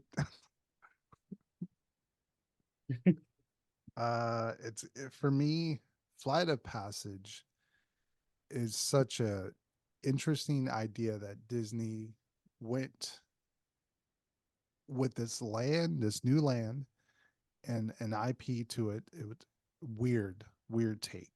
Um, Guardians replaced Ellen, which I enjoyed. Ellen, love that ride. R.I.P. Ellen. Huh?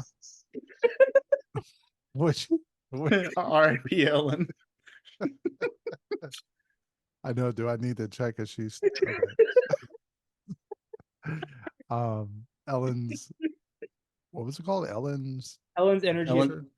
Universe Event Energy something. Ellen's Energy Adventure. There we go. Wow. Yeah. Universe of Energy was before Ellen. Yeah. So Guardians replaced that. And it does have what we've all said about attractions kind of having different elements that you can go on it again and have something different because it has music to it, which Losh will attest to. If that changes the ride feel depending on what song you get, I don't know if it has that different degree Yeah, it to it. does. Oh, it does? Okay. Yeah, 100%. Wow. But Flight of Passage, for me, not even being a super Avatar fan, I remember going on that and just being like, wow, like almost tearing up in the one part, which I mean, I'm thinking of the right ride, right? This is Great. the motion simulator. Yeah. Yeah. Yes. So the part obviously where you're floating and you're looking at the, what was it? Like the flower that comes down. Yes, that part teared me up. And Beautiful. if attraction tears you up, you got to give it the nod. So it's going to be Flight Okay. Passage. So I'll go here. All right. What you got? I assume where this is going to go. I was going, I'm not gonna lie, I was going one way and Chris completely swayed me the other way. But not for the right reasons. So Avatar is a great attraction. However, as soon as Chris said one key thing about Guardians, he Shoot. said the ride experience changes with the different songs. And it got me thinking. Okay. We talked about an attraction earlier today called Star Tours that gave you different experiences every time you rode it. Now, every time I go on Guardians, it's almost always a different experience. 6 songs, I almost never get the same song back to back. Avatar, Flight of Passage, whenever I go on it, it's the same experience every single time. Don't get me wrong, it's beautiful, it's gorgeous, the music score is fantastic, the ride vehicle is cool, it's nice to feel like I'm riding on top of a Banshee. But there's just something about Guardians that has that Epcot feel. Like, it's fun. It's that weird that we talked about from Epcot. That funky, like, I enjoy this. And the songs all make a different experience. Granted, it doesn't completely change the ride itself, but hearing a different song really puts you in a perspective. Like, I remember the first time that I heard Everybody Wants to Rule the World, I thought this is the best song I've ever heard on a roller coaster.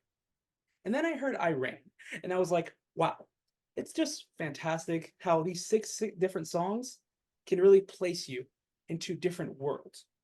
And then a nice little touch is in the queue, you have Easter eggs to attractions where Peter Quill will talk about horizons or whatever.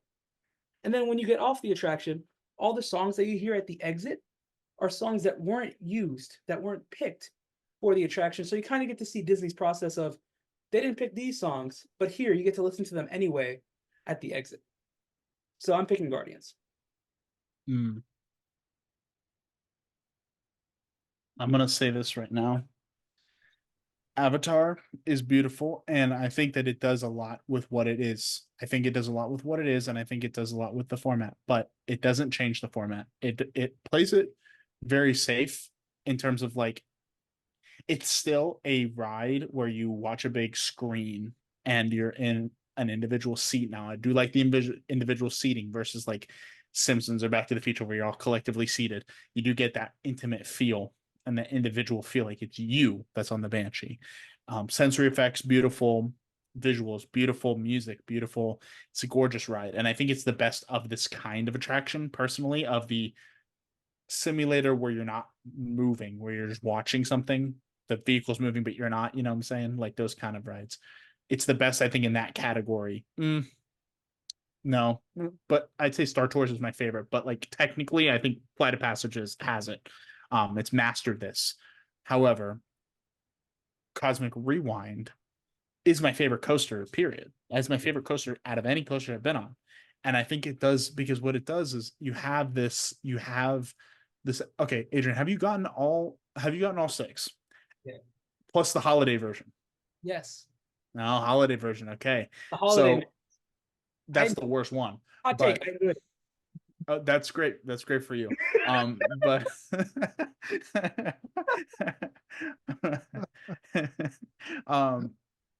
when I did it the first time, because I was kind of nervous because it was a coaster, right? And I'm not a big coaster person, but I went on opening day. writing Everybody Wants to Rule the World the first time and just kind of hearing those first couple guitar notes as you slide back, that's it. You're not going to get an experience like that anywhere else. And I think that it does. And I think for me, this cue is up there with Space Mountain as my favorite cue. This could be my favorite. It depends. But like, because I think it doesn't just do where it's like, hey, remember this? Hey, remember this? Hey, remember this? It also does, here's this idea. My favorite clip, my favorite Easter egg out of any of these cues was, and it seems like so simple, but I'm over analyzing it crazy. In the second room, they show the clip of Walt Disney's Epcot, the original city of the future. That's what Xandar is. And that's what they're trying to tell you, is that Xandar is that city realized, because it never actually got to happen. Here's what Epcot would be, is if we actually like an idea of what Epcot could have been. And I think that's so smart, and it makes me wish they had just like a whole pavilion of this kind of idea that you can just kind of go in, that doesn't have to be attached to the ride, because like I love this idea. And I think the story does follow. I don't think it's the best story coaster story wise, because the story is a mess. It is a mess. But World would have been perfect. it that's a video I've wanted to make for a long time, trust me. But that the idea of just the experience, like you get conga, you get this very high paced, fast, like almost like chase music. You get Everybody Wants to Rule the World. It's just like very serene. It feels like you're just floating there. You just kind of like put your hands up and go, I'm in space now. Space Mountain, go suck it, bro. Like, this is where I'm at.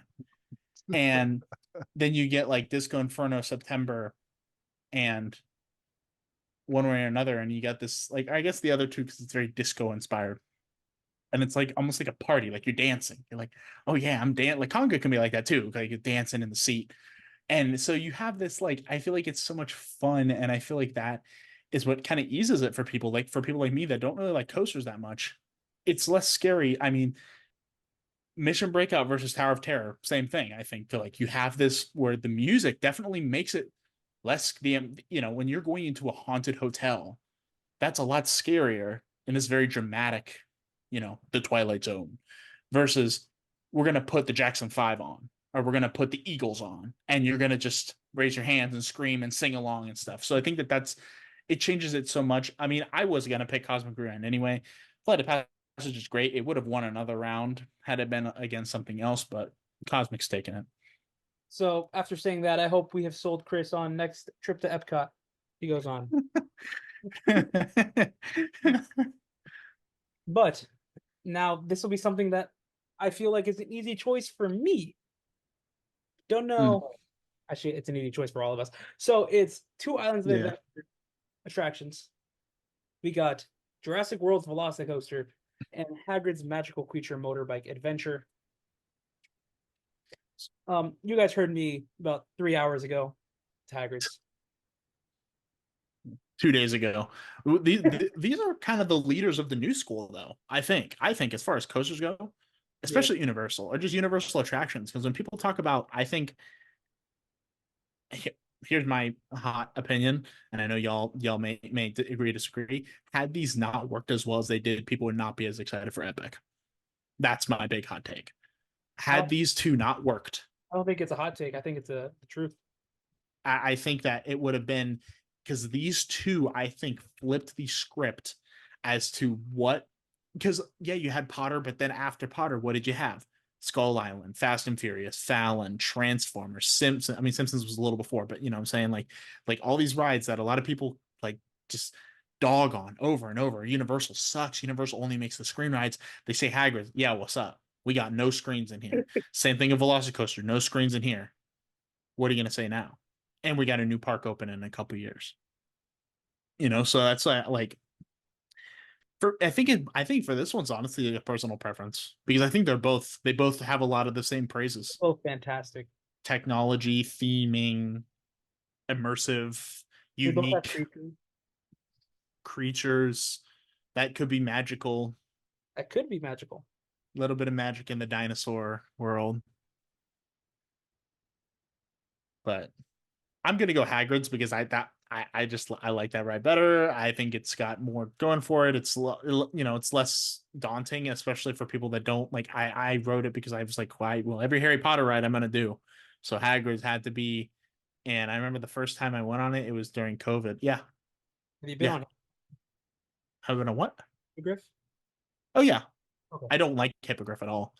garbage. I think it's Okay. the worst feeling ride I think out of any of these roller coasters that we talked about. Space Mountain is much smoother by comparison to me, at least. Right, there you go.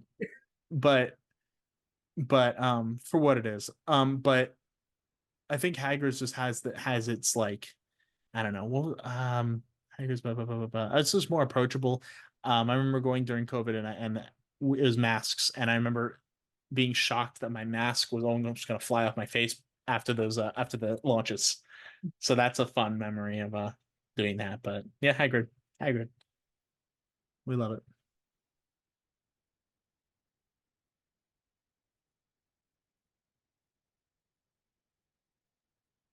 So, Velocicoaster, you said? Velocicoaster or Hagrid's, yeah. Oh, wow. I have to say, y'all are dropping some hot takes for that one. I feel like if Velocicoaster would have gone up against almost anything else on this side of the bracket, I think it would have moved on to the next round. Yeah. If I'm being honest. Yeah, it's got to be Hagrid's. Hagrid's has too many elements to it, where Velocicoaster is a big, fast, roaring coaster that has some good elements in there, but Hagrid's is it's like them trying to take a take the experience that you would have on something like The Mummy, but making an outdoor type of open element to it, to where there's animatronics, there's the drop, there's it rides backwards, there's launches. I mean, it's like wow. Yeah, Hagrid's. I respect. So now we'll go back to Disney. We're now in our final two, like before we go back to the top of the bracket. So this has been a long time coming. So we have Navi River Journey versus Tron Light Cycle Run. To what I think are two overhated attractions. I feel that. That is 100% factual. Overhated for sure. When Navi first opened, I hated it. I can see that. But now as time has progressed, I have grown to liking it more than Flight of Passage. Wow. That's I mean, and it's not even a wait time. Degree. It's not a wait time thing. It's the fact that it feels like a Disney attraction. There's so many different elements that are engulfing you in this world. You're not just looking at one giant screen that brings you into it. You're looking around, you're seeing an animatronic, but you have screens that are like there to make it seem as if it is the nature that you're looking at. And for Tron, how do I put this politely? It's fun, but I don't understand the story. There's no story. It's very short, and it feels like it's missing something. If that makes sense. I'm gonna say it like this. I think both of these are overhated. I think both of these are way too damn short. I think both of these have that piece missing because I think Navi River Journey, if it was maybe even just double the length, you would have a I think you could have a pitch perfect attraction on your hands with if you kept that level of theming because it's gorgeous. It's such a gorgeous ride. But I think Tron, the ride doesn't bother me as much as the queue does. I think the queue very much underutilizes the power of a queue. I think we talked about it with Cosmic Rewind that it sets up so much, even the story beats that don't pay off. At least it sets it up. At least it tells you, hey, there's stuff to think about. Let's immerse you in this world. Let's give you a connection. If you've never seen a Marvel movie, if you've never seen Guardians of the Galaxy, you can come in here and have an idea of what this is like. With Tron, you don't know. You're just like, okay, you're digitized, boom, you're dropped in the grid, and it looks nice. It's just like there's not much telling you what's going on. So when you're on there and they're like, okay, you have to do this and have this mission, it's like, why do I care? Yeah, like, why should I care? Um, but but Tron has the one thing that I think Navi River Journey doesn't and can't: atmosphere. Sitting outside and watching it go with the music, the canopy at night or during the daytime, at night specifically. The music on the attraction is perfect. I think it's one of those things where it doesn't. I think it kind of makes it, honestly. It's not like Guardians where you get like a variety, like you have one score piece, but it is, damn, is it excellent. And when you're out there just kind of looking at it, you have this very majestic vibe. Does it fit in with Tomorrowland? Absolutely not. But is it great as its own thing? Because that's how I treat it. I treat it as its own, like, because it's literally like you have to go outside of Tomorrowland, going here, and you're like, I could just sit here for hours and watch this thing, and it's like I'm not even riding the ride. And I think Navi River Journey just doesn't have that, and you can't.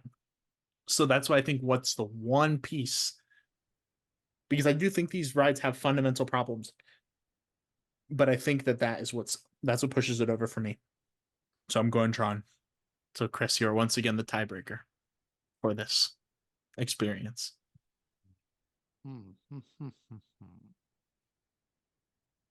Choose thy fate. Is that the thing? It's not on the list. Oh. Oh wow.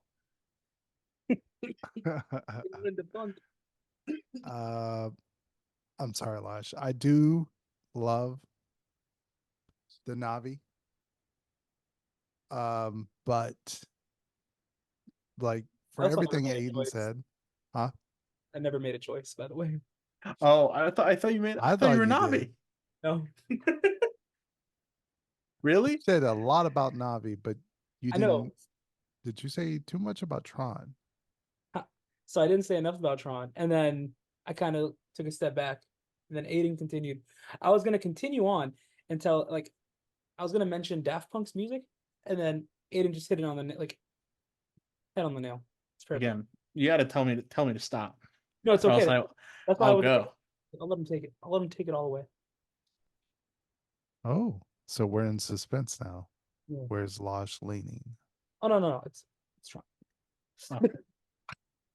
Well, it's clean sweep, so it's going to be Tron for me as well.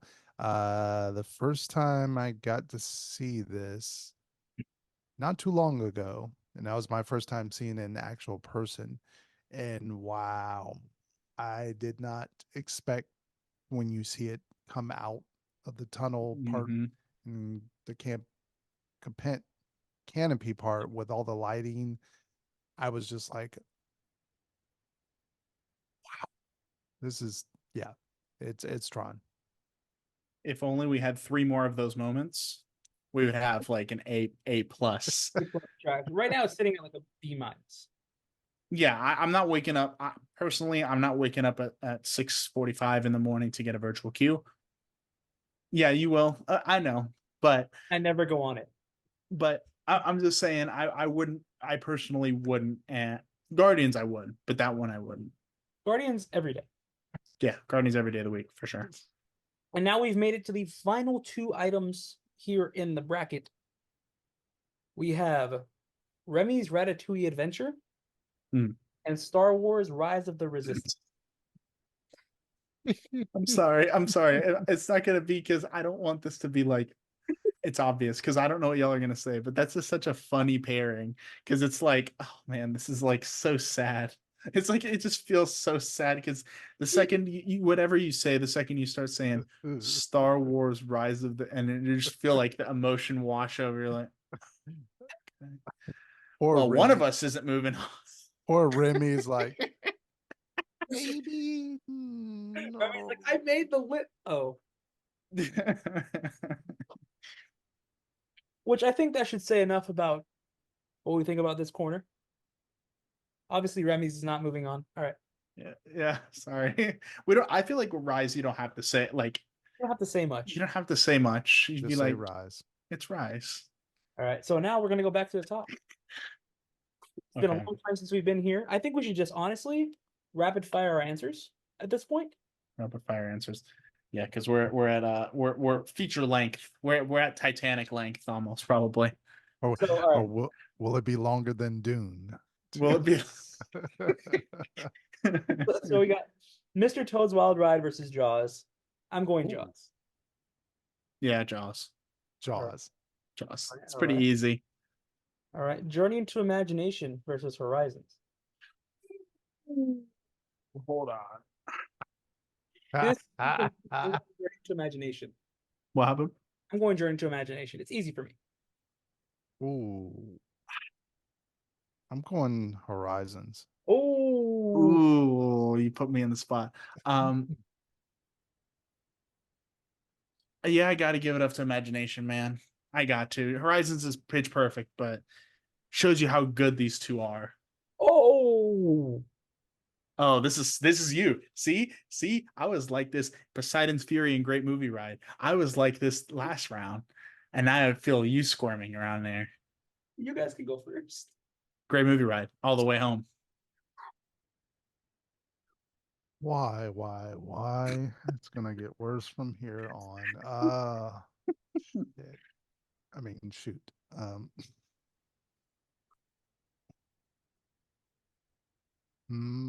I can just. Wow. Shoot.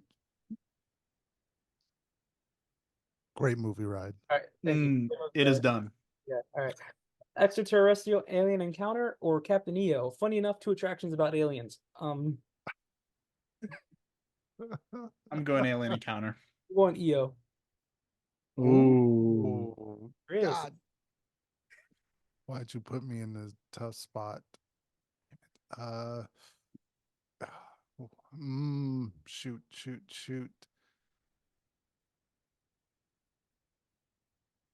Extraterrestrial. All right. EO's out. EO's out. No. All right. Now we're moving to the second half of the bracket. This is so much easier. Yeah. Tougher. Haunted Tough. Mansion or Yes. Star Wars? Oh shoot. Star Tours. Bye-bye. Haunted Mansion is moving on for me. That's not hard for me either. Haunted Mansion. Yeah. They're Haunted both great. They're both beautiful. Ooh. Muppet Vision 3D or Pirates? Oh. Yeah, same. Same to me, Nathan. Pirates is beautiful, but Muppet Vision. It's glorious. It's a 3-hour finale. This has been a 3-hour finale. This is this is the minute and a half finale to our 3-hour broadcast here. Aiden, you can go. You can start going with the next one. Okay, I'll do the next few. We got Amazing Adventures of Spider-Man and Kilimanjaro Safari. Come on, it's got to be Spider-Man. Come on now. Kilimanjaro, we love you, but no. You got Dinosaur and ET. Some may consider ET a dinosaur, but I'm gonna say ET's my go-to. This next round is gonna be even harder. I can already see it. Because I'm looking at the bracket right now. We got the next one is 2 Disney coasters. We got Big Thunder Mountain Railroad and Expedition Everest. I'm going BTM. I'm going Everest. Big Thunder. Everest is out. And Losh looks like he's stunned. Really, I mean, I didn't expect you to go any other way. The next we have is That's easy. 2 Universal simulators, Harry Potter and Escape from Gringotts and Despicable Me Minion Mayhem. Give me that bank vault. Give me that money. Ooh, that's a really good one. The next one we have is Twilight Zone Tower of Terror and Revenge of the Mummy. Damn. I feel That's like this would be a hard one for Losh. Give me the Yeah. Tower. Over Revenge? I'm picking Mummy. All right, Chris. Ooh, shoot. Shoot. Damn. Choose wisely, or else you might get cursed. Choose thy fate. Oh, shoot. Choose wisely, or else you'll become the next resident in Or that too. Twilight Zone.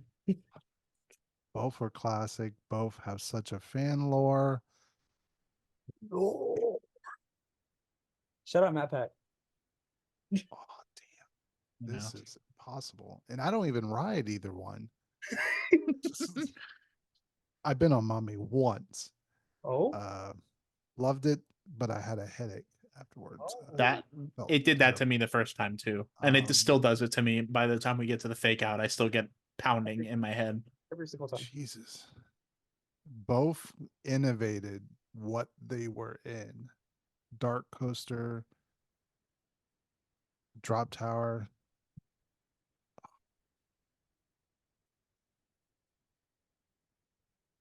Revenge. Ooh, nice. Sorry, Losh. Okay. He's like, revenge is coming. I'm gonna get revenge on you. The next one we have is Transformers: The Ride 3D and Harry Potter and the Forbidden Journey. I feel like that's clean sweep too. It's already being typed. We don't have to say nothing. Just being typed. Forbidden Journey, of course, is taking the dub there. Well done. And then the final set, and then Losh, you can do the next category on the next matchup. We have Villain Con Minion Blast and Mickey and Minnie's Runaway Railway. You're going Minion. I'm going Mice. Chris, where are you at? I feel like you have an unfair perspective because you have only been on one of these, and you only know about one. Or one. Did you say minions or mice? Minions or mice? Oh shoot.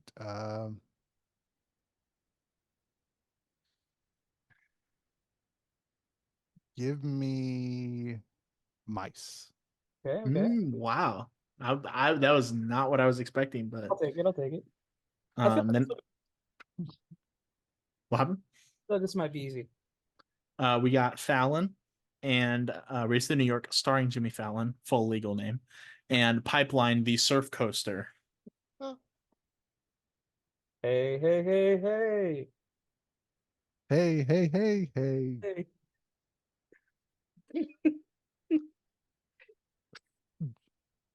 Yeah, let's keep moving. Guardians of the Galaxy Cosmic Rewind versus Hagrid's. This is a tough one. I feel like this is the debate, right? People still have this. I'm going. Oh, you're going Hagrid's. I'm going Guardians because Guardians is again my favorite coaster. Shoot. Hagrid's is my favorite coaster. Oh my gosh. Oh man. Choose the form. I feel like this keeps happening. Chris keeps getting put in the why am I getting put in the hot every seat? time. Thanks for having me as a guest. Just to treat me like this. Listen, we've been on for how many hours? It's at this point. We can't do the sequel to this. 8 in the morning. It is now 2 in the morning. The sequel to this can't be Horror Night Houses because we're gonna throw hands. Oh, it will be Horror Nights Houses. We'll get you back in August. Oh man. Hagrid's. Hagrid. Sorry. Sweet. Hagrid. I mean, Hagrid's is great, so don't worry. Tron Light Cycle Run for the final. Tron Light Cycle Run and Star Wars Rise of the Resistance.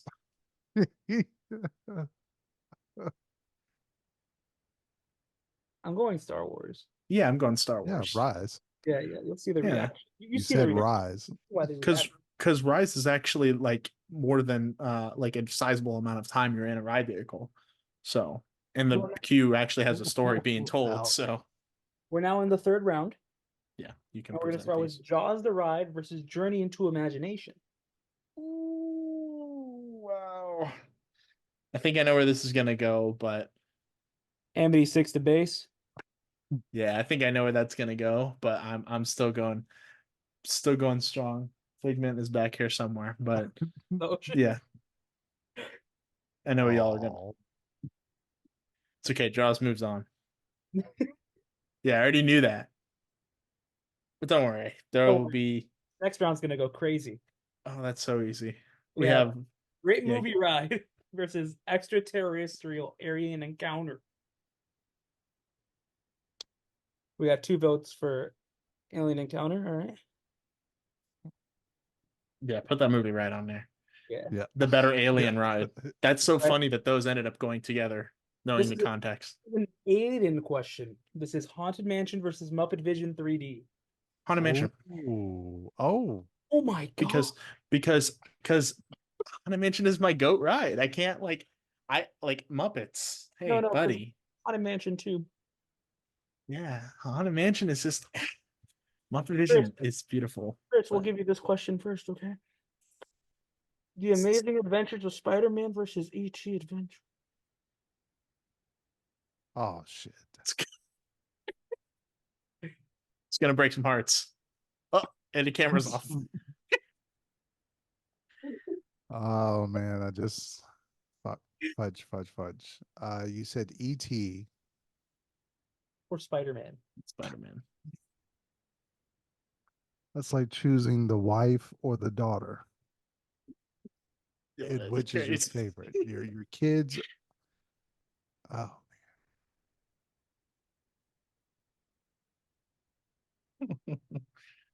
Oof.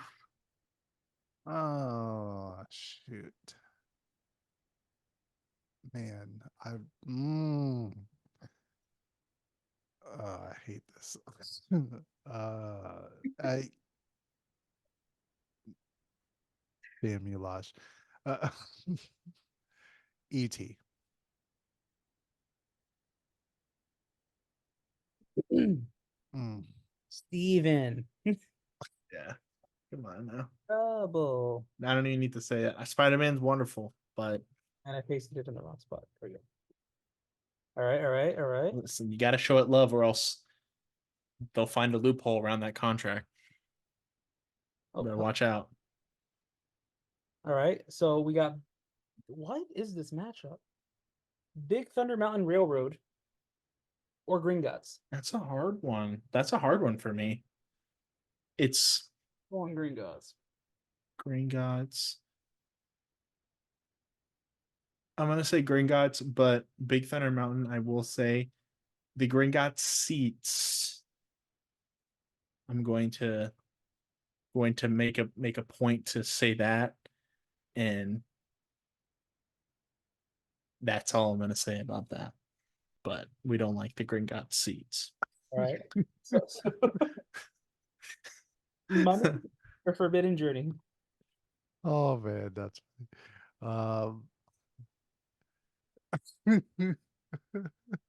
These seats don't have a problem. You mean, Forbidden Journey. you mean the bench? oh wow. Although Mummy can, depending on, but Gringotts are worse. Why is this the matchup right here? Ooh.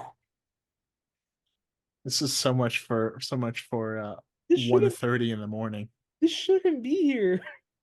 So next we have Mickey and Minnie's Runaway Railway versus Race Through New York starring Jimmy Fallon. Oh wow. You know what? I know where your head's at, buddy. I know your head's at. You want it to. It's not making it. Give me If it. Mickey and Minnie's Runaway Railway. Oh, okay. I thought you were gonna try to vouch for Fallon. I was like, Fallon will get destroyed in the next one, so it's not. It ain't gonna happen. Give me Mickey. Yeah, Mickey and Minnie, All which right. I'm surprised made it this far, honestly. I'm gonna say my answer before I say what they are. I'm going Hagrid's. Hagrid's Magical Creature Motorbike Adventure or Star Wars Rise of the Resistance. I'm going with Rise. Aiden? Because here's my thing before I say Hagrid's works most of the time. Rise does not, but Rise. Rise because it's a dark ride with animatronics, and that is my shit. I think right now we're in the Elite 8. So the final 8 attractions. Oof. We got Jesus Christ. It's Jason. Jaws the Ride versus the Great Movie Ride. Listen, Jesus Christ, Holy Land is closed, buddy. Jaws and Great Movie Ride. I know where I'm going. If I had I to know choose I'm these two extinct attractions, I know where I'm going too. So and it's not Amity Island. I'm going to the Great Movie Ride. ready when you are, CB. Isn't that what it says? No, isn't that did I get it right? Okay. I'm so Yeah. nervous with quotes because sometimes I feel like I'm gonna get them wrong and it's gonna embarrass me. Now this one is a hard choice: Haunted Mansion or ET Adventure. Now these are my two favorite rides. Period. But Haunted Mansion. Chris, go ahead. Mm.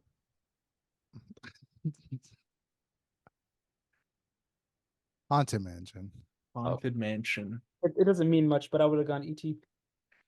Oh, Alright. So we got the Battle of the Potter. We got Potterheads. Gringotts or Forbidden Journey. I'm going Forbidden Journey. It's always been my preference. Forbidden. All right. Mickey and Minnie's Arise. Yeah. Just, let's just stop kidding ourselves. Mickey and Minnie's, you had a great run. You did great. You For tried your me, best. Rise is this is see, Mickey and Minnie's getting eliminated was I can't. revenge from Remy. Remy was like, see, rodents can only get so far.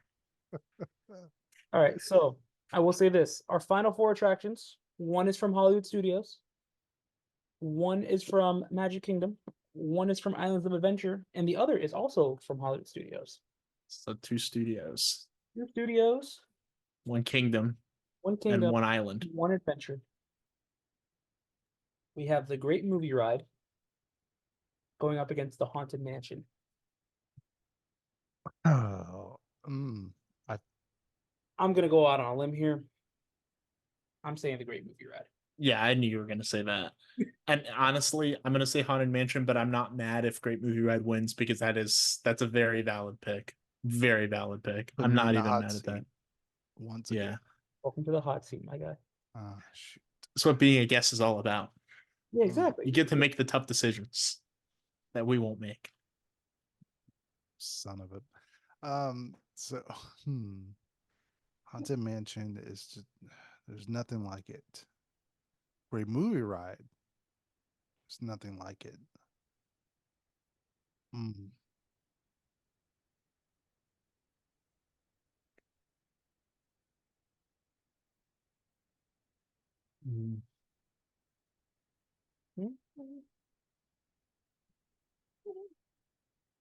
Haunted Mansion.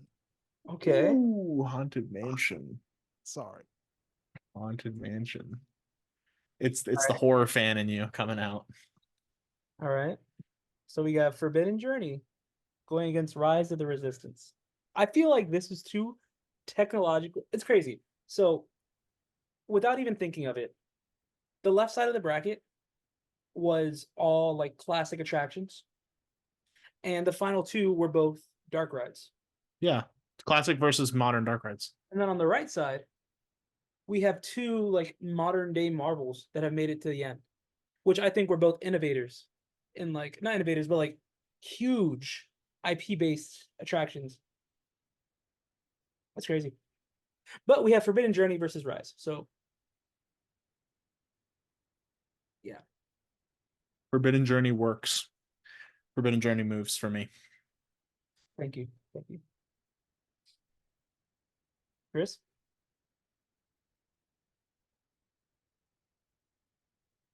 You said Rise versus Forbidden. Yeah. Oh,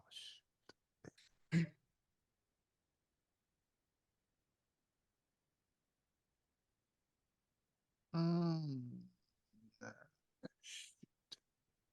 oh man. It's oh man, I'm having such a tough time with this one. I don't think Losh would be. I think Losh. Wait a minute, what'd you say, Aiden? You said Forbidden Journey. Forbidden.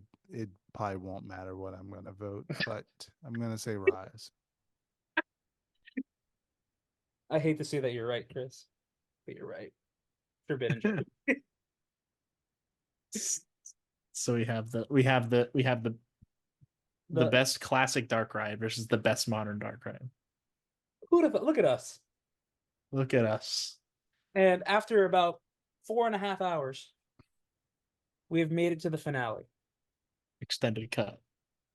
Haunted Mansion versus Forbidden Journey.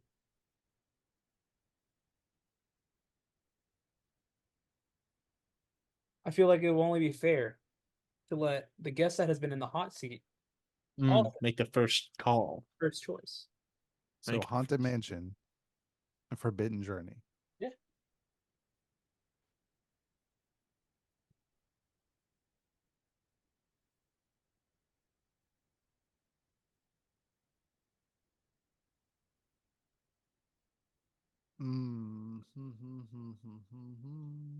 Uh, Forbidden Journey. Ooh. Well,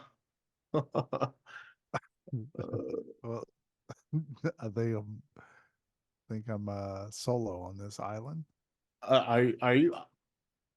Is he solo on the island? That's the question we want to know. On my broomstick. Forbidden Journey. Forbidden Journey wins. Aiden? No, I was gonna pick Haunted Mansion. That's my Oh. go-to. But Forbidden Journey is again. I'm not mad. This is like if I engineered this list, so I'm not even mad at this last bracket. Now, if Remy had made it to the end, then I would probably have some things to say about it. But Forbidden Journey. So for those who stuck around for the Dune cut of the episode, you can edit this out if you want. Should this be released into 2 parts? No, we're putting this all out at once. It's not getting edited out either. We're putting this all out just like this. One part. This is 1 part will cut. be the longest podcast we have ever put out, and it will be the longest podcast we will ever put out. I don't think we're going to put out anything longer than this ever again. Next time we're not doing 64 brackets. Unless I know I don't know 64 why I made houses. 64. No. not until 1 a.m. We can do it at an earlier time period. That's fine. Oh, man. But just so you guys know, for logistics standpoints, we started this at about like 9 o'clock, 9:30. Now 1:30 in the morning. I don't know how long the final cut of this is going to be. However, I do hope you guys enjoyed it. If you guys did stick all the way through, and if you guys skipped through and then just came here for some reason towards the end, thank you anyway. You guys gave us the view. I want to thank Zombie Chris for joining us here on the podcast. Yes. First, yes. Sorry that we put you through such a like vigorous and decisive bracket. I But- revealed so many secrets. I know. That's what the best guest episodes do that. Exactly. It was an interview in disguise. It was low key like an interview. You guys learned a lot about us. Like there's a lot of things that we never really talk about in this. Instead of just asking questions, we kind of just went with what's our favorite attraction. Essentially, we just asked Chris what his favorite attraction was in a very long video. This is a one questioned. Just one question with lots of layers. Let's go through every other attraction before we get to the favorite. Let's talk about every ride that exists, every big ride that has existed or did exist. Oh my god! It is way too early for this. Well, way too late for this too. But Aiden, before we go and before we sign off, how many theme park visits are you at? Let me count it. Because I've forgotten, I've racked up a few more. Also, for those who have stayed till the end, comment Chris in the hot seat. Chris in the That's hot. how you know. Chris in the hot seat. For those who are still for those still with. Okay. Hold on. Let me count.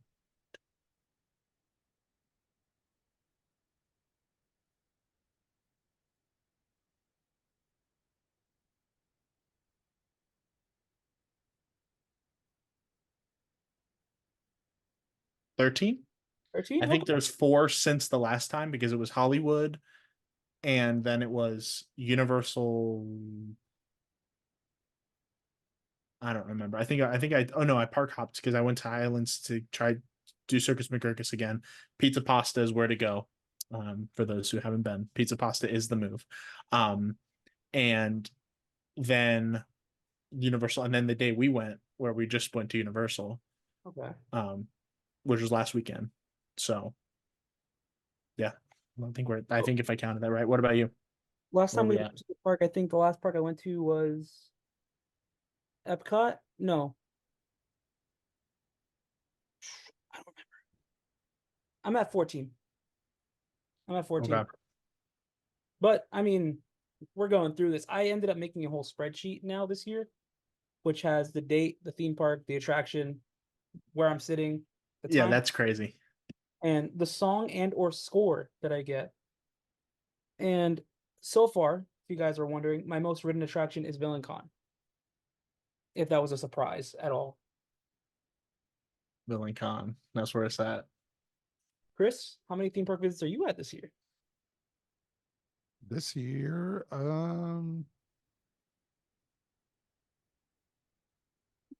ooh, so I'm trying to think because Mardi Gras, I did what? 2 days? 3 days? I think it was 3.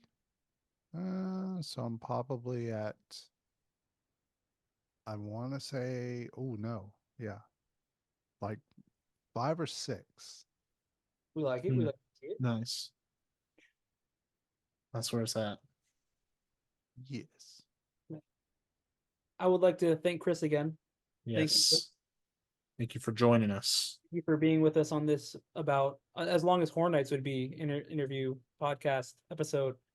Like we've almost gone the exact length time of Horror Nights. Like this podcast has gone on longer than nights that I've had at Horror Nights.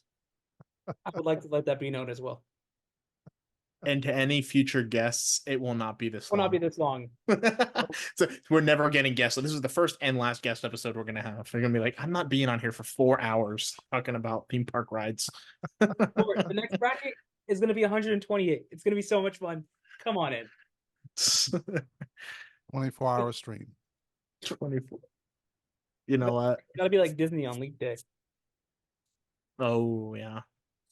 But our next podcast episode, I guarantee you, 1 will not be this long, and 2 will be a lot more information based. We're going to discuss things that are going on around the world, I guess, well, around the theme park industry.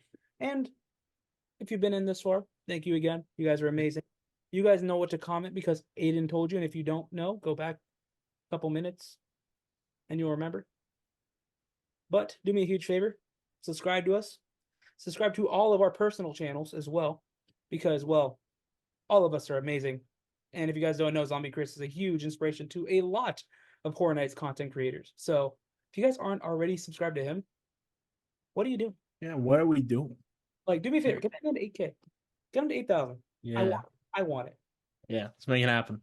Do it for us. Do it for the little guys. But subscribe if you guys already haven't done so, like I said. And we'll see you guys soon. Very soon.